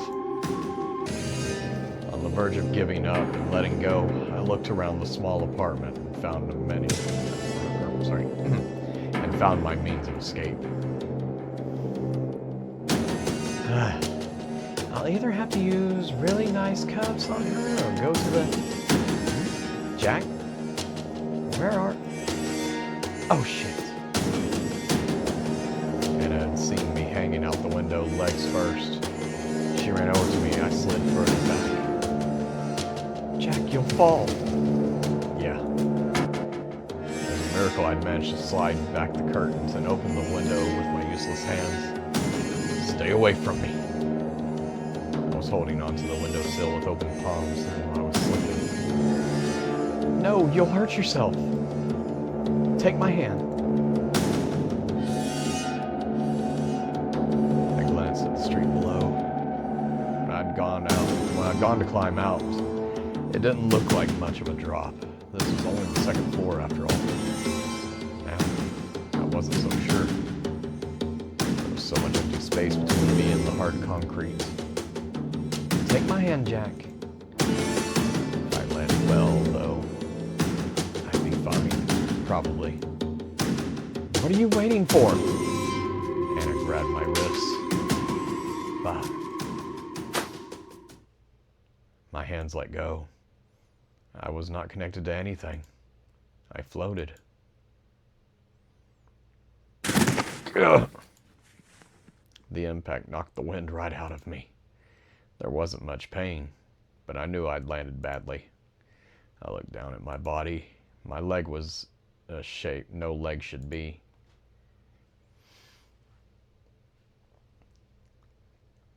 I come back to consciousness, gasping for air. I look at my leg. There's a blanket over it. I push the blanket aside, and my leg is there in a cast. It's ramrod straight. The sight calms me. Only then do I realize that I'm not in my hospital bed. I'm in a wheelchair in some abandoned place. It's cold. Good morning, sleepyhead. Anna was there with a large sack of who knows what at her feet. I wait until my breath is back before speaking. Of course you're here. Has there ever been a bad moment in my life without you? She says nothing, only smiles. I look around. So you kidnapped me? The hospital will find you. No, no, no! I didn't kidnap you, dear. You were discharged. I did all the paperwork and everything. You got out a little early. I'm sure that makes you glad. But you were sleeping, so I had to sign for you as well. The doctor didn't mind much, though. He even let me cancel your rehab facility stay. God damn it. That asshole of a doctor. So nobody is looking for me. This is it. She has me where she wants me. She's won. Or at least that's what I want her to think. I slip my thumb under my cast and smile. It's still there.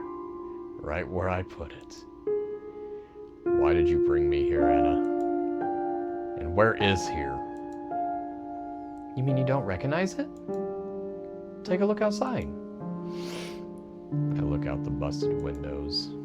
We're fairly high up. On the ground below us is a sea of tall grass. In the middle of the grass is a square of dark concrete. This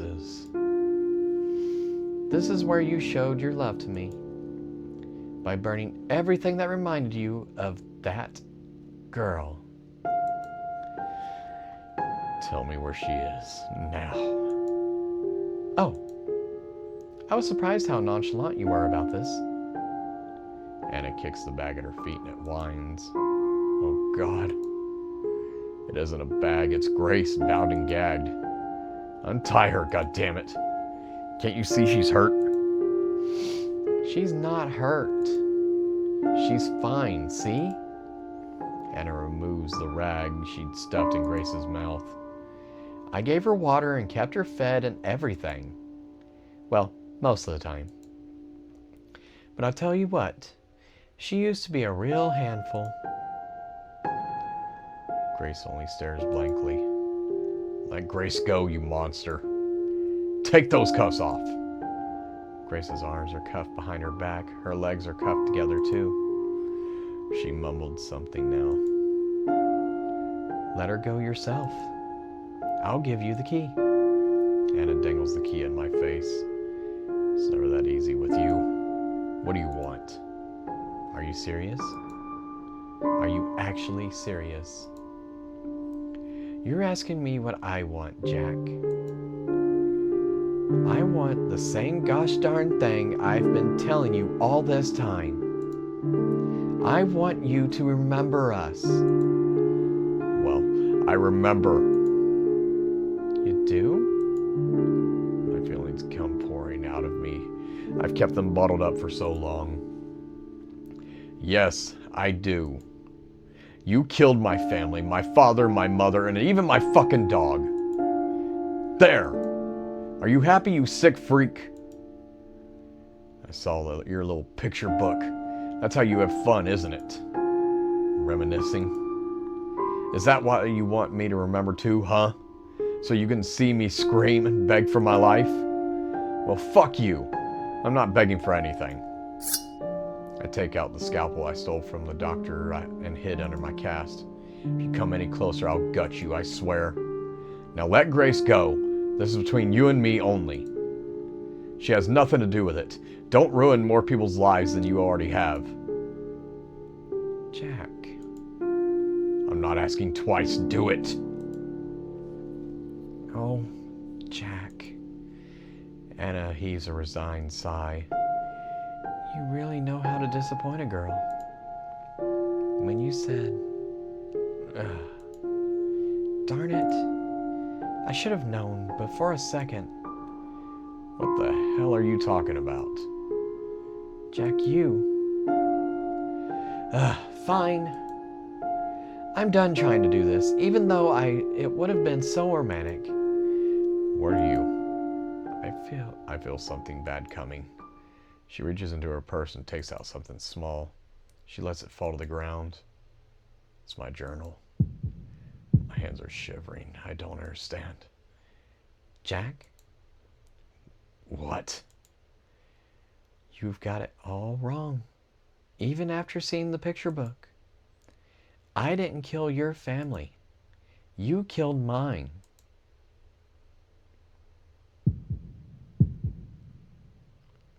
Oh. That is a plot twist I did not see coming. Honestly, I probably should have. But the way Grace was acting in that one sequence, I was like, what's going on? Oh my gosh. Big reveal. Her words are ones that I hadn't considered. I hadn't dared consider them. But now that they've been said, I know that they are true. And that truth hits me like a bullet between my eyes. The dam I've had in my brain for 15 years breaks, spills over. Memories come gushing out. I'm somewhere dark and cramped. Hiding home. Hiding. I'm back there. I don't think I ever really left. Where are you, Jack? Stop running away. No, do something. Don't let him find me. Please. Please. There you are. Pain. So much pain it makes me vomit. I'm not used to it yet. I'll never be used to it. I don't think anyone could live with this pain. I can't. Mom, help me. Cold eyes. like looking at dirt. It's always like this, day in, day out. It will never stop. But one day it does stop, and there is silence. Nothing but silence. A quiet so bottomless it lets nothing exist, especially not me. It isn't bad. There's no pain.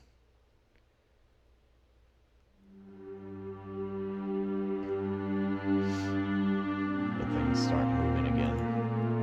I have no say in the matter. I'm being swept along. It's all right now, Jack. You're safe with us. A pair of warm strangers. Can you imagine how tough it was for you? You can call me Mom if you want, but you don't have to. No? Yes. Oh, thank you so much, Jack. We love you. They pretend to be nice. They pretend to like me. They give me food to eat and give me books to read and all sorts of other things. They're trying to make me like them. They're very clever, but I'm more clever than they are.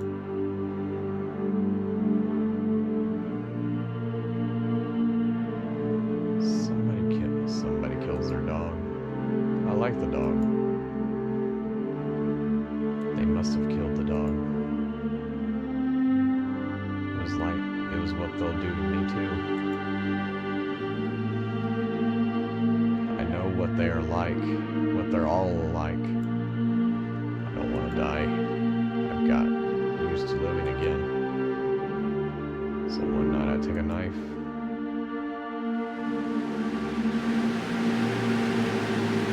I visited the girl they're keeping, with their blood still on me. I did it. What was that noise? I thought it would be obvious with all that blood. I'd say it anyway. They're dead. Dead? She rose on his open wide, her grip on her pillow tightens. Who is?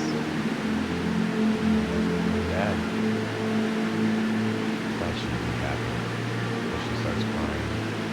They're not happy tears, they're sad tears. Scared tears, too.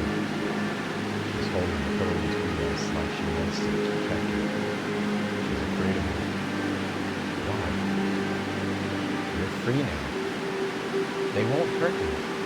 She cries harder. It's so piercing in my ears, I don't understand. I did a good thing. I'll see you later.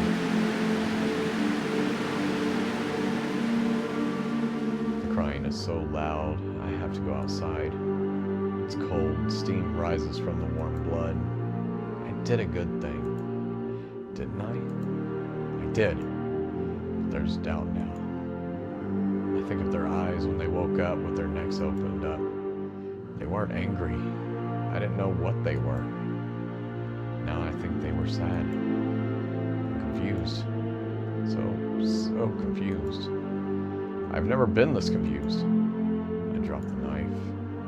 Sobs come out of me, even though I don't want to cry. It's all too much. The whole world has come crashing down on me. I can't handle it. I'll break. I hear a voice then. It's coming from inside me. It's my own voice. It's whispering. It says, "This did not happen to you." It didn't happen at all to anyone. It was all a dream. You'll forget about it in the morning. So I lay down and I sleep. And by morning I've forgotten.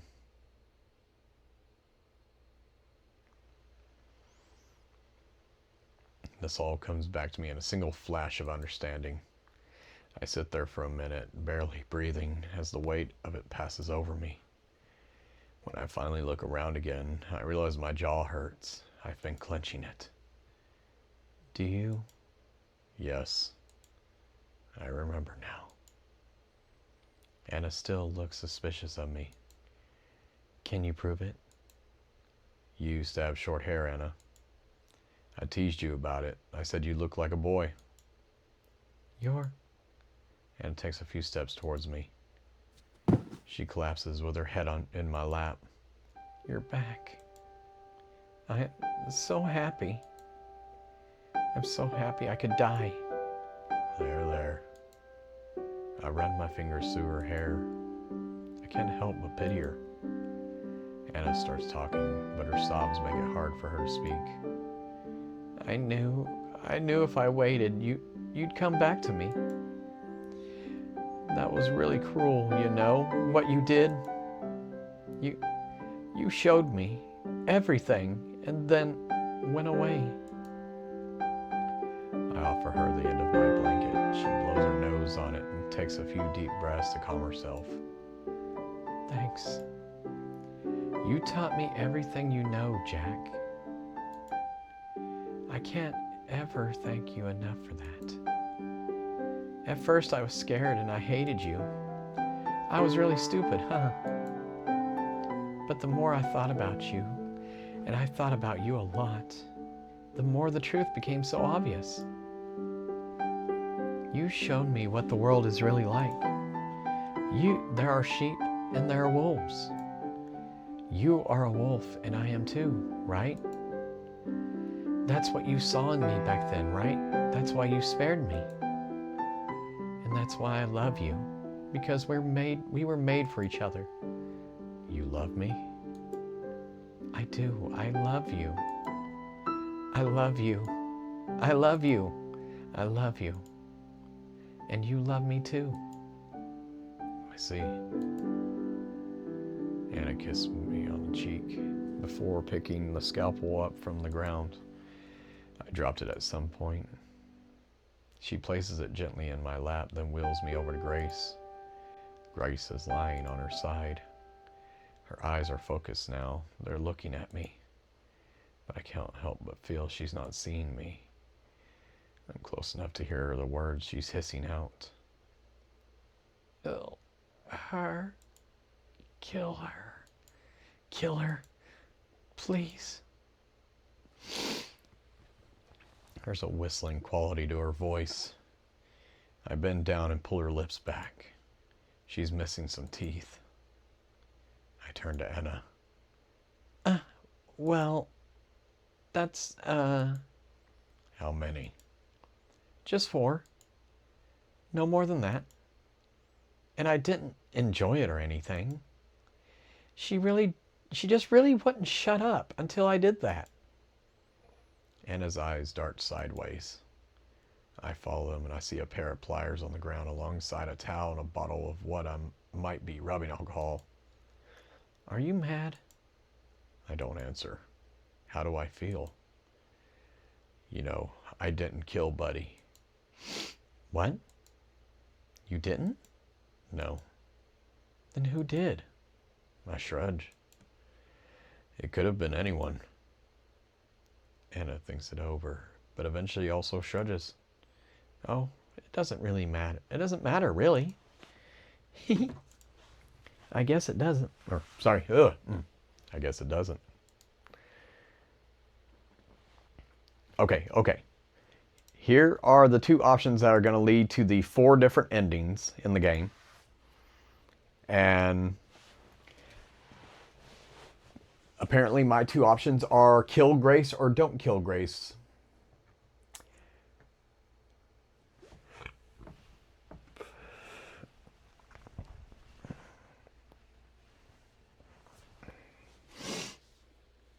You know, since this leads to 4 different endings, I'll make 4 save slots. And I'm not gonna lie, in the beginning, I was Grace all the way. And then towards the end here, when I found out the truth that he's the one who killed her parents, it's not the other way around, and that he's the one who made her the way she is, you know, I do feel pity for her, but at the same time, I don't think Grace deserves to die, but that sequence with Grace makes me wonder about her as well. Like, if she's not, like, identical to Anna, like, in some way. Like, maybe at some point in his life, Jack also did something similar to her. But for the first option, I'm going to go for I don't kill Grace. Keys. Huh? Give me the keys, Anna. Are you sure? Yes. Anna looks at me very carefully. And in the end, she hands me the keys to Grace's cuffs. I bend over and to the side so I can unlock them. It's very awkward at first, but I soon get the hang of it, and Grace is free. She's lying down on the ground. I think she's asleep. I touch one of her wrists where the cuffs had dug into her skin. She breathes in sharply but doesn't wake up. Her lips are cracked. She's very pale. Why did you do that? Why do you think? I asked you first. I placed my blanket under Grace's head so it isn't touching the hard concrete. Is it a part of your plan? I wheel myself around to face Anna. My arms are already tired. I'm weak. Jack. The scalpel is still in my lap. My plan, huh? My master plan.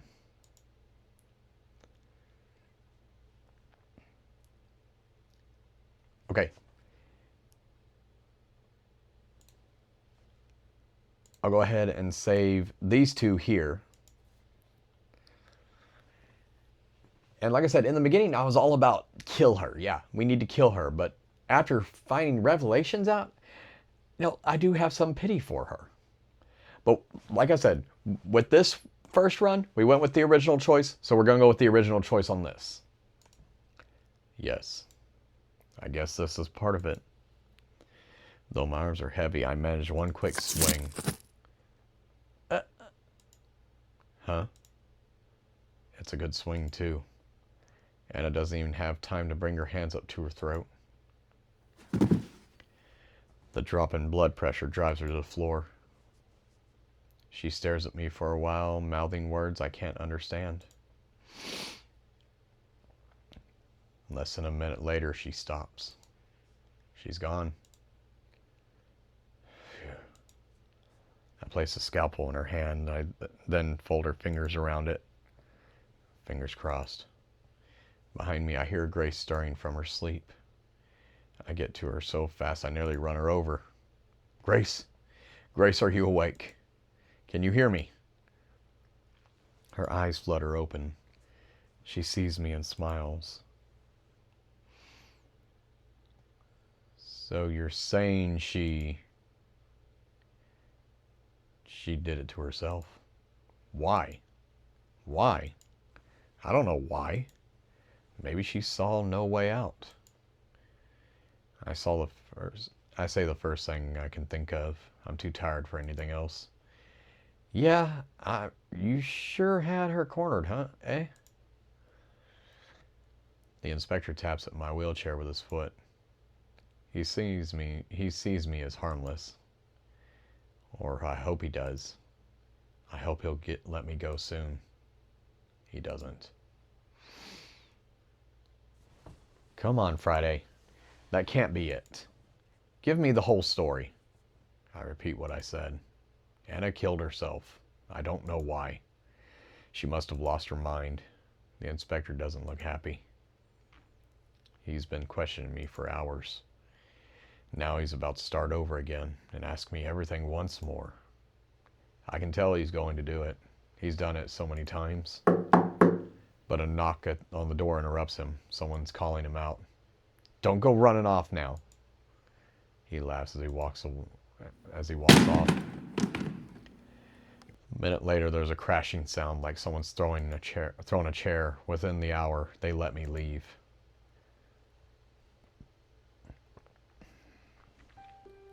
I'm visiting Grace in the hospital. She's being treated for fatigue and dehydration. Hey, you'll be out soon, right? What do you want to do when you get out of here? What's the first thing? She makes a happy sound. Oh, I've thought about it a lot, but I don't know. I'd like to do anything as long as it's with you, Jack. I squeeze her hand. I want us to go on a long walk somewhere. Grace looks down at my leg. Yeah, I know. But I'll be able to walk again in no time. You'll see. I can't wait. Going on a walk would be perfect. A long walk, somewhere far away. Even when she smiles, she doesn't show much teeth. She must be self-conscious about how she looks with 4 of them gone. I don't remember her all that well, but I think at least one was a front tooth. Poor girl. Hey, Jack, Hey, I know what you did, you know. what? I saw everything. You saw what? She brings a finger to one side of her neck and slides it across the other side. I saw that. The meaning is clear. Oh, And? thank you.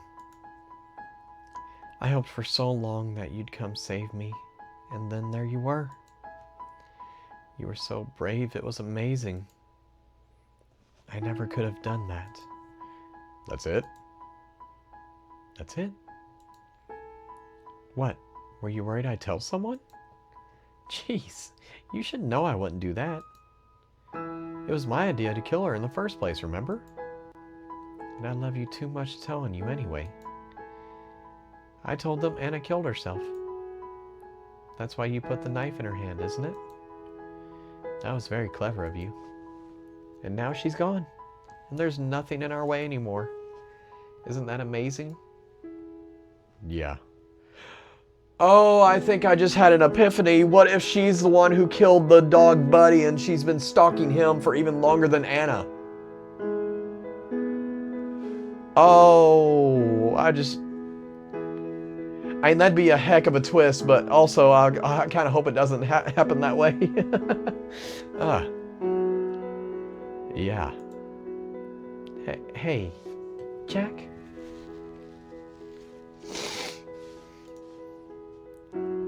I did think of something to do when I'm out, after all. What's that, Grace? I'll hold you close, and I'll never let go of you ever again. She's got the most innocent smile I've ever seen. I see. Well,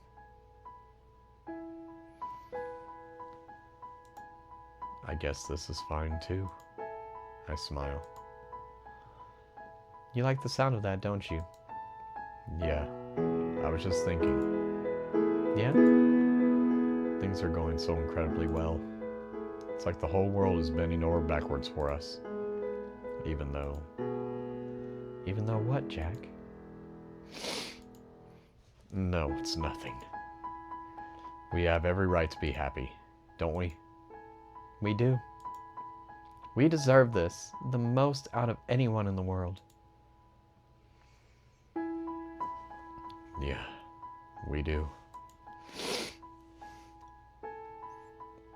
We talk and smile and laugh together, 2 people on their way to a happily ever after.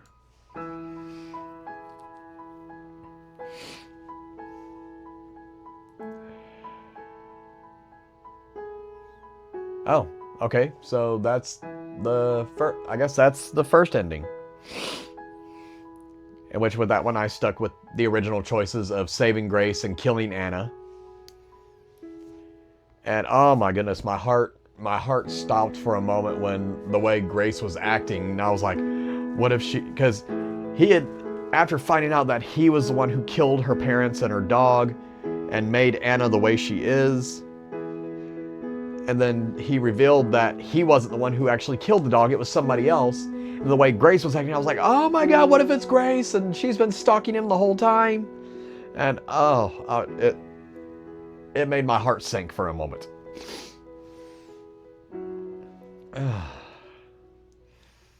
Already know what's going to happen here. Wait, did I unmute? Yes, I did. Okay. I keep forgetting when I do that. Since we already know one way, we saved Grace, killed Anna. This time we're going to save Grace and not kill Anna. Because this is the option where we kill or let Anna go. We've already saved Grace. Let's try to save Anna now.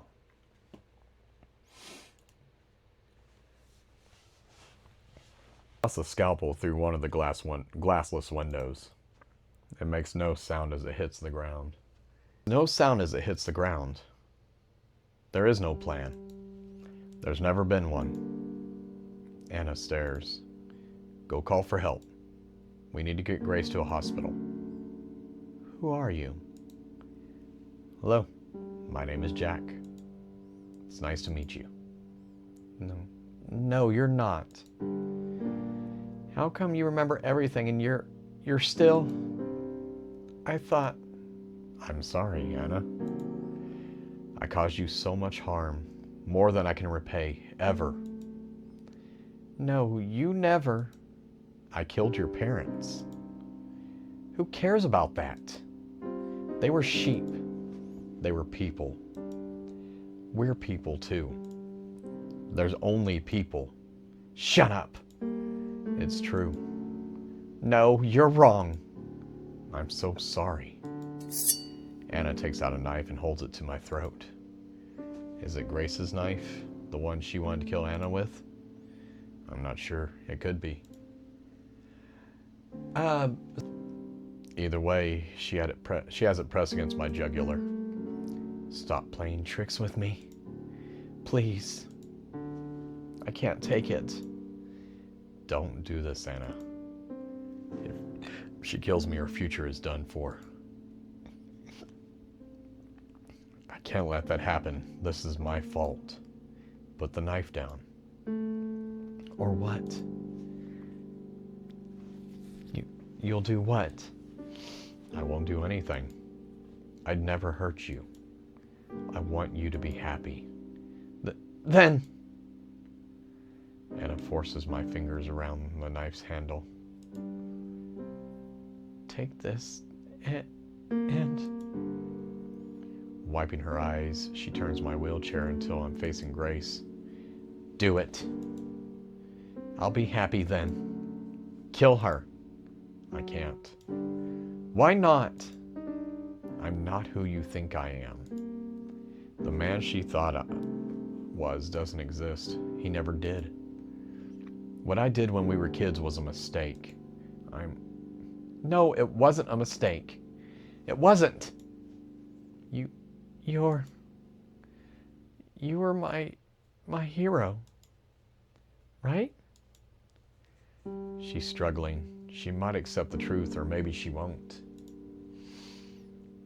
It can't be easy realizing there was no meaning behind the most important thing that ever happened to you. I can't stand watching her. I squeeze my eyes shut. Part of me wishes Anna will reject the truth, because then she won't blame me. The guilt I have right now is already so strong it could crush me. If she starts blaming me for what happened, I don't know what I'll do. But I also see how selfish this is. I should feel guilty. I am guilty. I've gone all these years without even knowing about the horrible things I've done. That's a crime in itself. I deserve every bad thing that comes my way. I should be shot. I should be hanged. Worse things, too. And I don't have the right to complain. I realize I'm still holding the knife. What if There's a hand on my shoulder. I don't want to look. I look.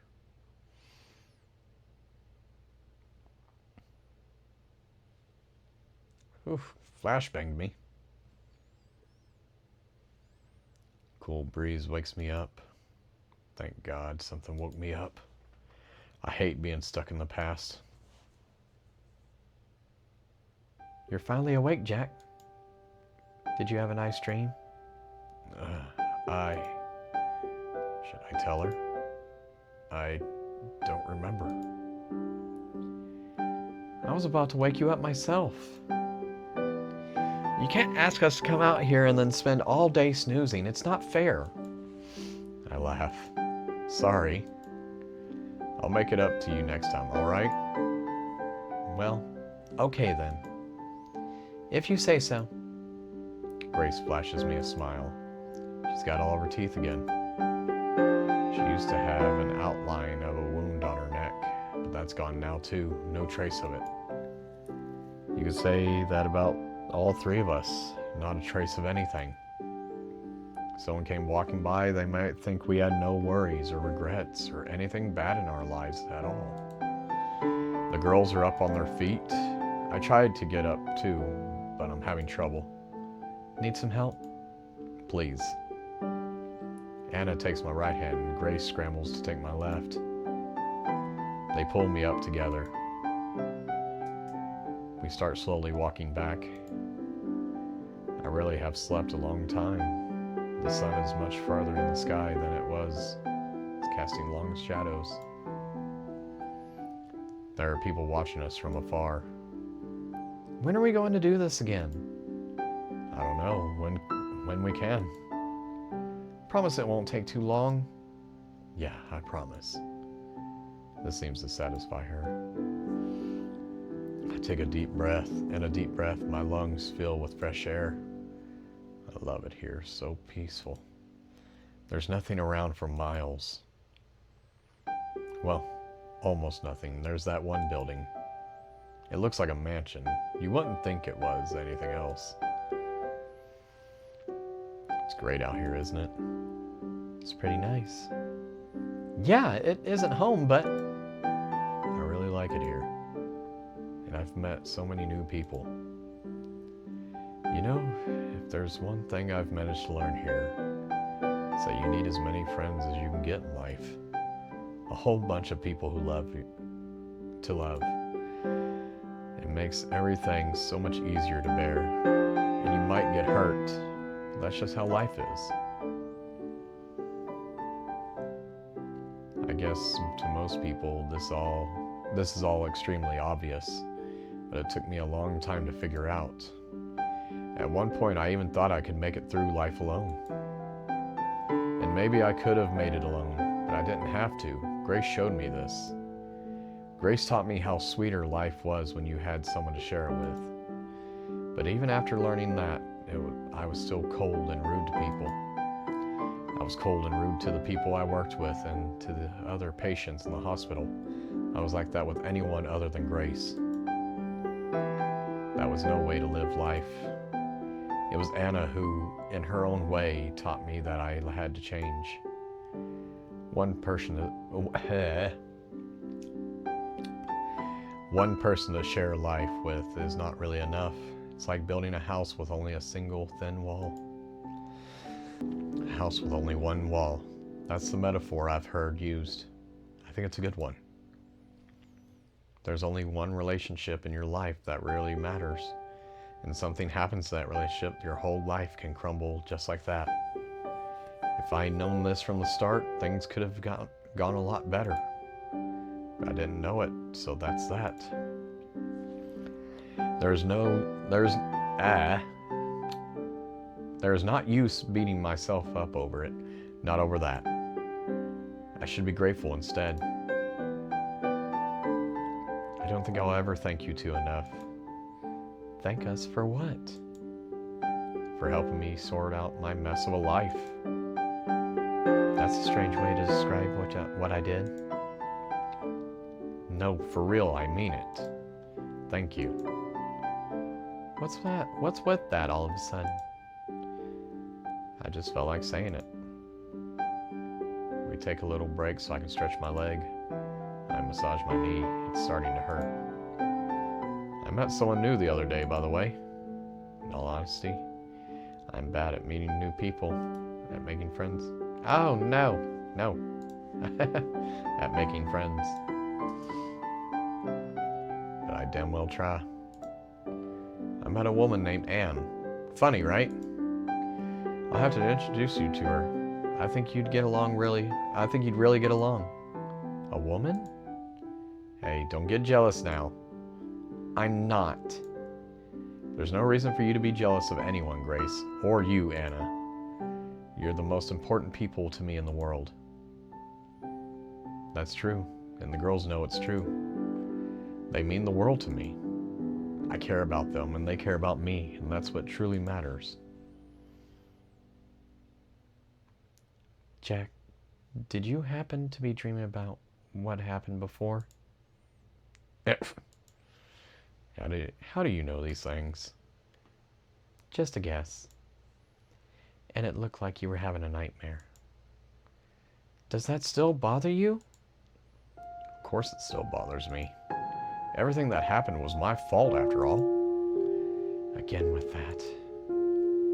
Jack, do you think your new friends want to see you blame yourself? Do you think we want that? To see you in pain? You should let it go already. No, I can't do that. Someone's got to take the blame. I will not allow a crime that horrible to go unpunished. I can't let myself go blameless. So if no one else finds me guilty, I will find myself guilty. The world needs to be fair. Then I'm to blame as well. I did some disgusting things. Me too. If things had gone how I wanted, I would have done something really bad. So we shouldn't be forgiven either. No, that's different. What I did was so much worse. For God's sake, you too. I killed people who were doing their best to help me. Your parents, Anna. If I don't feel guilty for that, what should anyone feel guilty for? I did something unforgivable. I deserve much worse than just feeling guilty. Grace and Anna looked at each other worried. Don't worry, I'm not going to do anything stupid. If I thought there was no point in going on, if I thought we were beyond saving, I would have ended it all in that empty building. You don't mean that. The pain in my knee has spread upwards, my thigh is cramping. I sit down in the grass. Your leg hurts? Yeah. Maybe that means it'll rain soon. Yeah, maybe that's it. Can I help? It's fine, it'll pass. You shouldn't be so selfish, Jack. What, about my leg? You know what I'm talking about. You know I'm not talking about that. You say you can't forgive yourself for what you did, but you're only thinking of yourself. I know. She's right. You're not thinking about how people around you feel. I know, but I just can't. You too, do you not feel bad about what you did or tried to do? Their eyes meet again. Of course we feel bad. Yeah, and I'm not going to lie. There's still plenty of bad feelings between us. How could there not be? But we both know what we need to do. We need to move on. Not to forget what happened, but to accept it and keep on living. And we haven't managed that yet, but at least we're trying. So please try with us.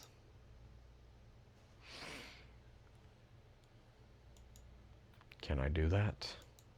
Can I make myself throw away this awful weight? I'll try. Okay?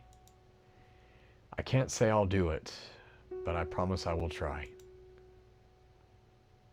Thank you. That's all we wanted to hear. Now help me get up, will you? You know, we were just talking about something, Anna and me, while you were asleep. We were saying how to someone just walking by we would look totally carefree. No kidding. I must have heard you in my sleep. I was thinking the same thing. It's true. We managed to make it out of that madness without any real scars to show for it. I mean, there's your leg, but... Don't worry. It will heal too.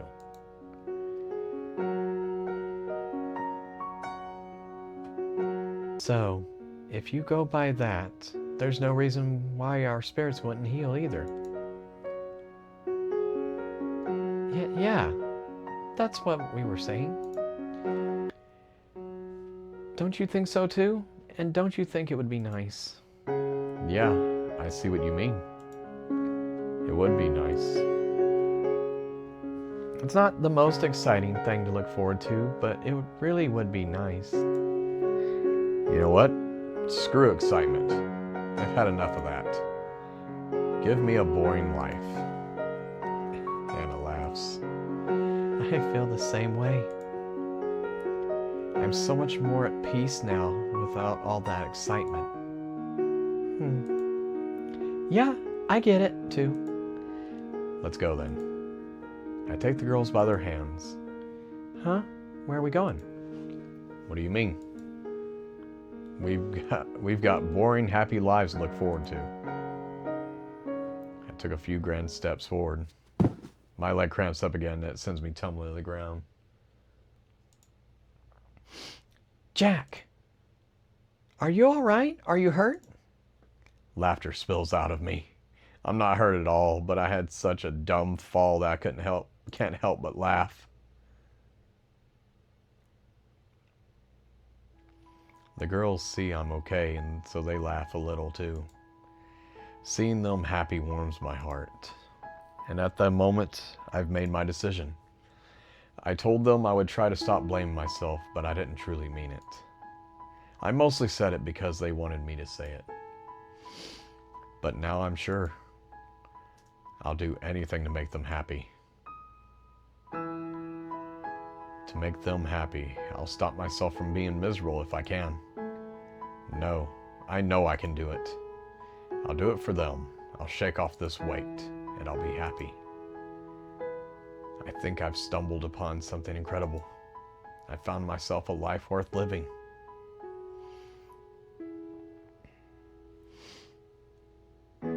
Okay, so that is ending number 2, and I'm gonna guess that's probably like the best ending you can get is saving both of them and yourself and y'all moving on with your lives together.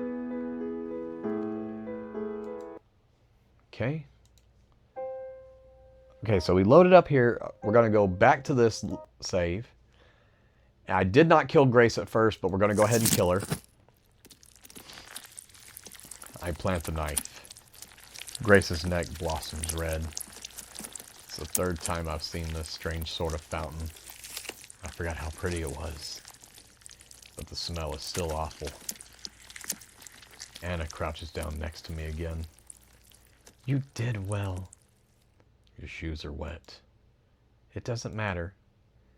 Now that you've come back to me, nothing else matters. I love you. Okay. That's how I figured this was going to go. Let's save. And we're going to save right here. Yes.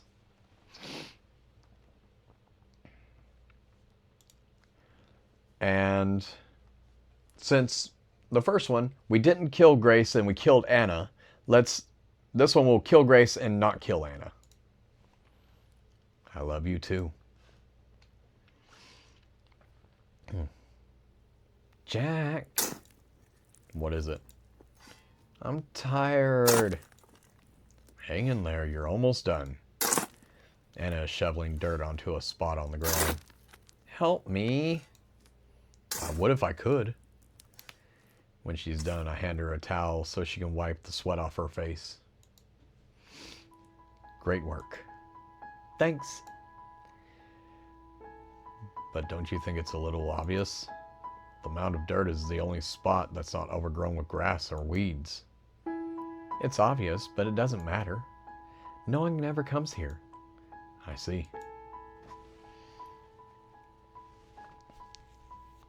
Anna is wheeling me away. She's humming as she walks.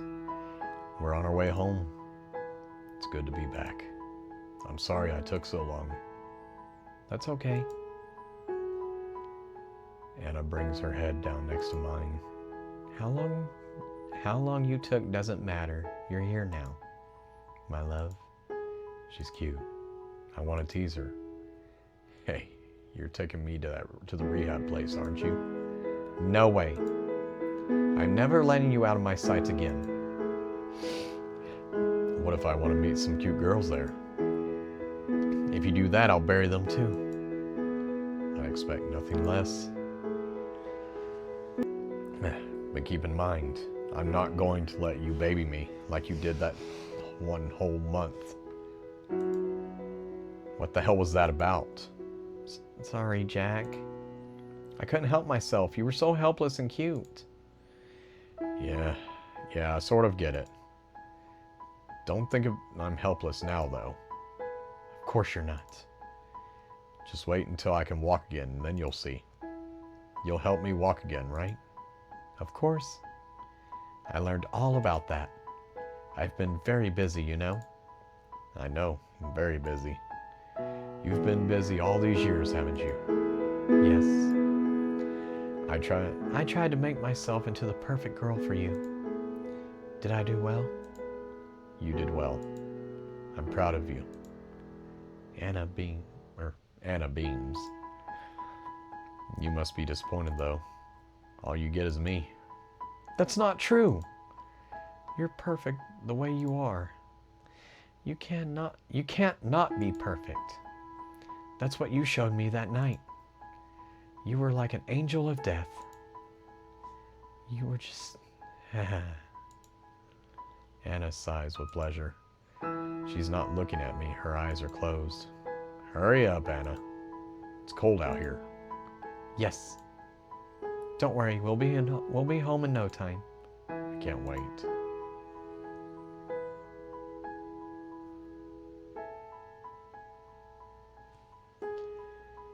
Anna pushes my wheelchair forward.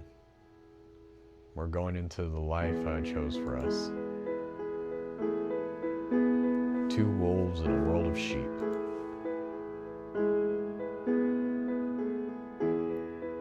Okay, so that ending's pretty much how I expect it would go. Okay, and there's one more ending for us to get, which is right here. And that is to kill Grace and then kill Anna. So, let's see how this turns out. Anna looks down at her own bleeding throat. She's surprised, but not too surprised. Whoops. My hand slipped. She opens her mouth to speak. Red comes out. You're welcome. Shh. It's all right. Let it happen. Anna reaches out to strangle me, to caress me, but her hands fall short. She grips the edge of my wheelchair instead, and when she falls back and takes me with her. Ow! I'm lying on my back. My left leg, still in its cast, points up to the ceiling. Damn. I had a feeling it would end this way, but that's okay. I made the world a better place. I glance at Grace and Anna. They're still twitching, but their eyes are like glass. I'll see you later. My world goes red, then black, then nothing.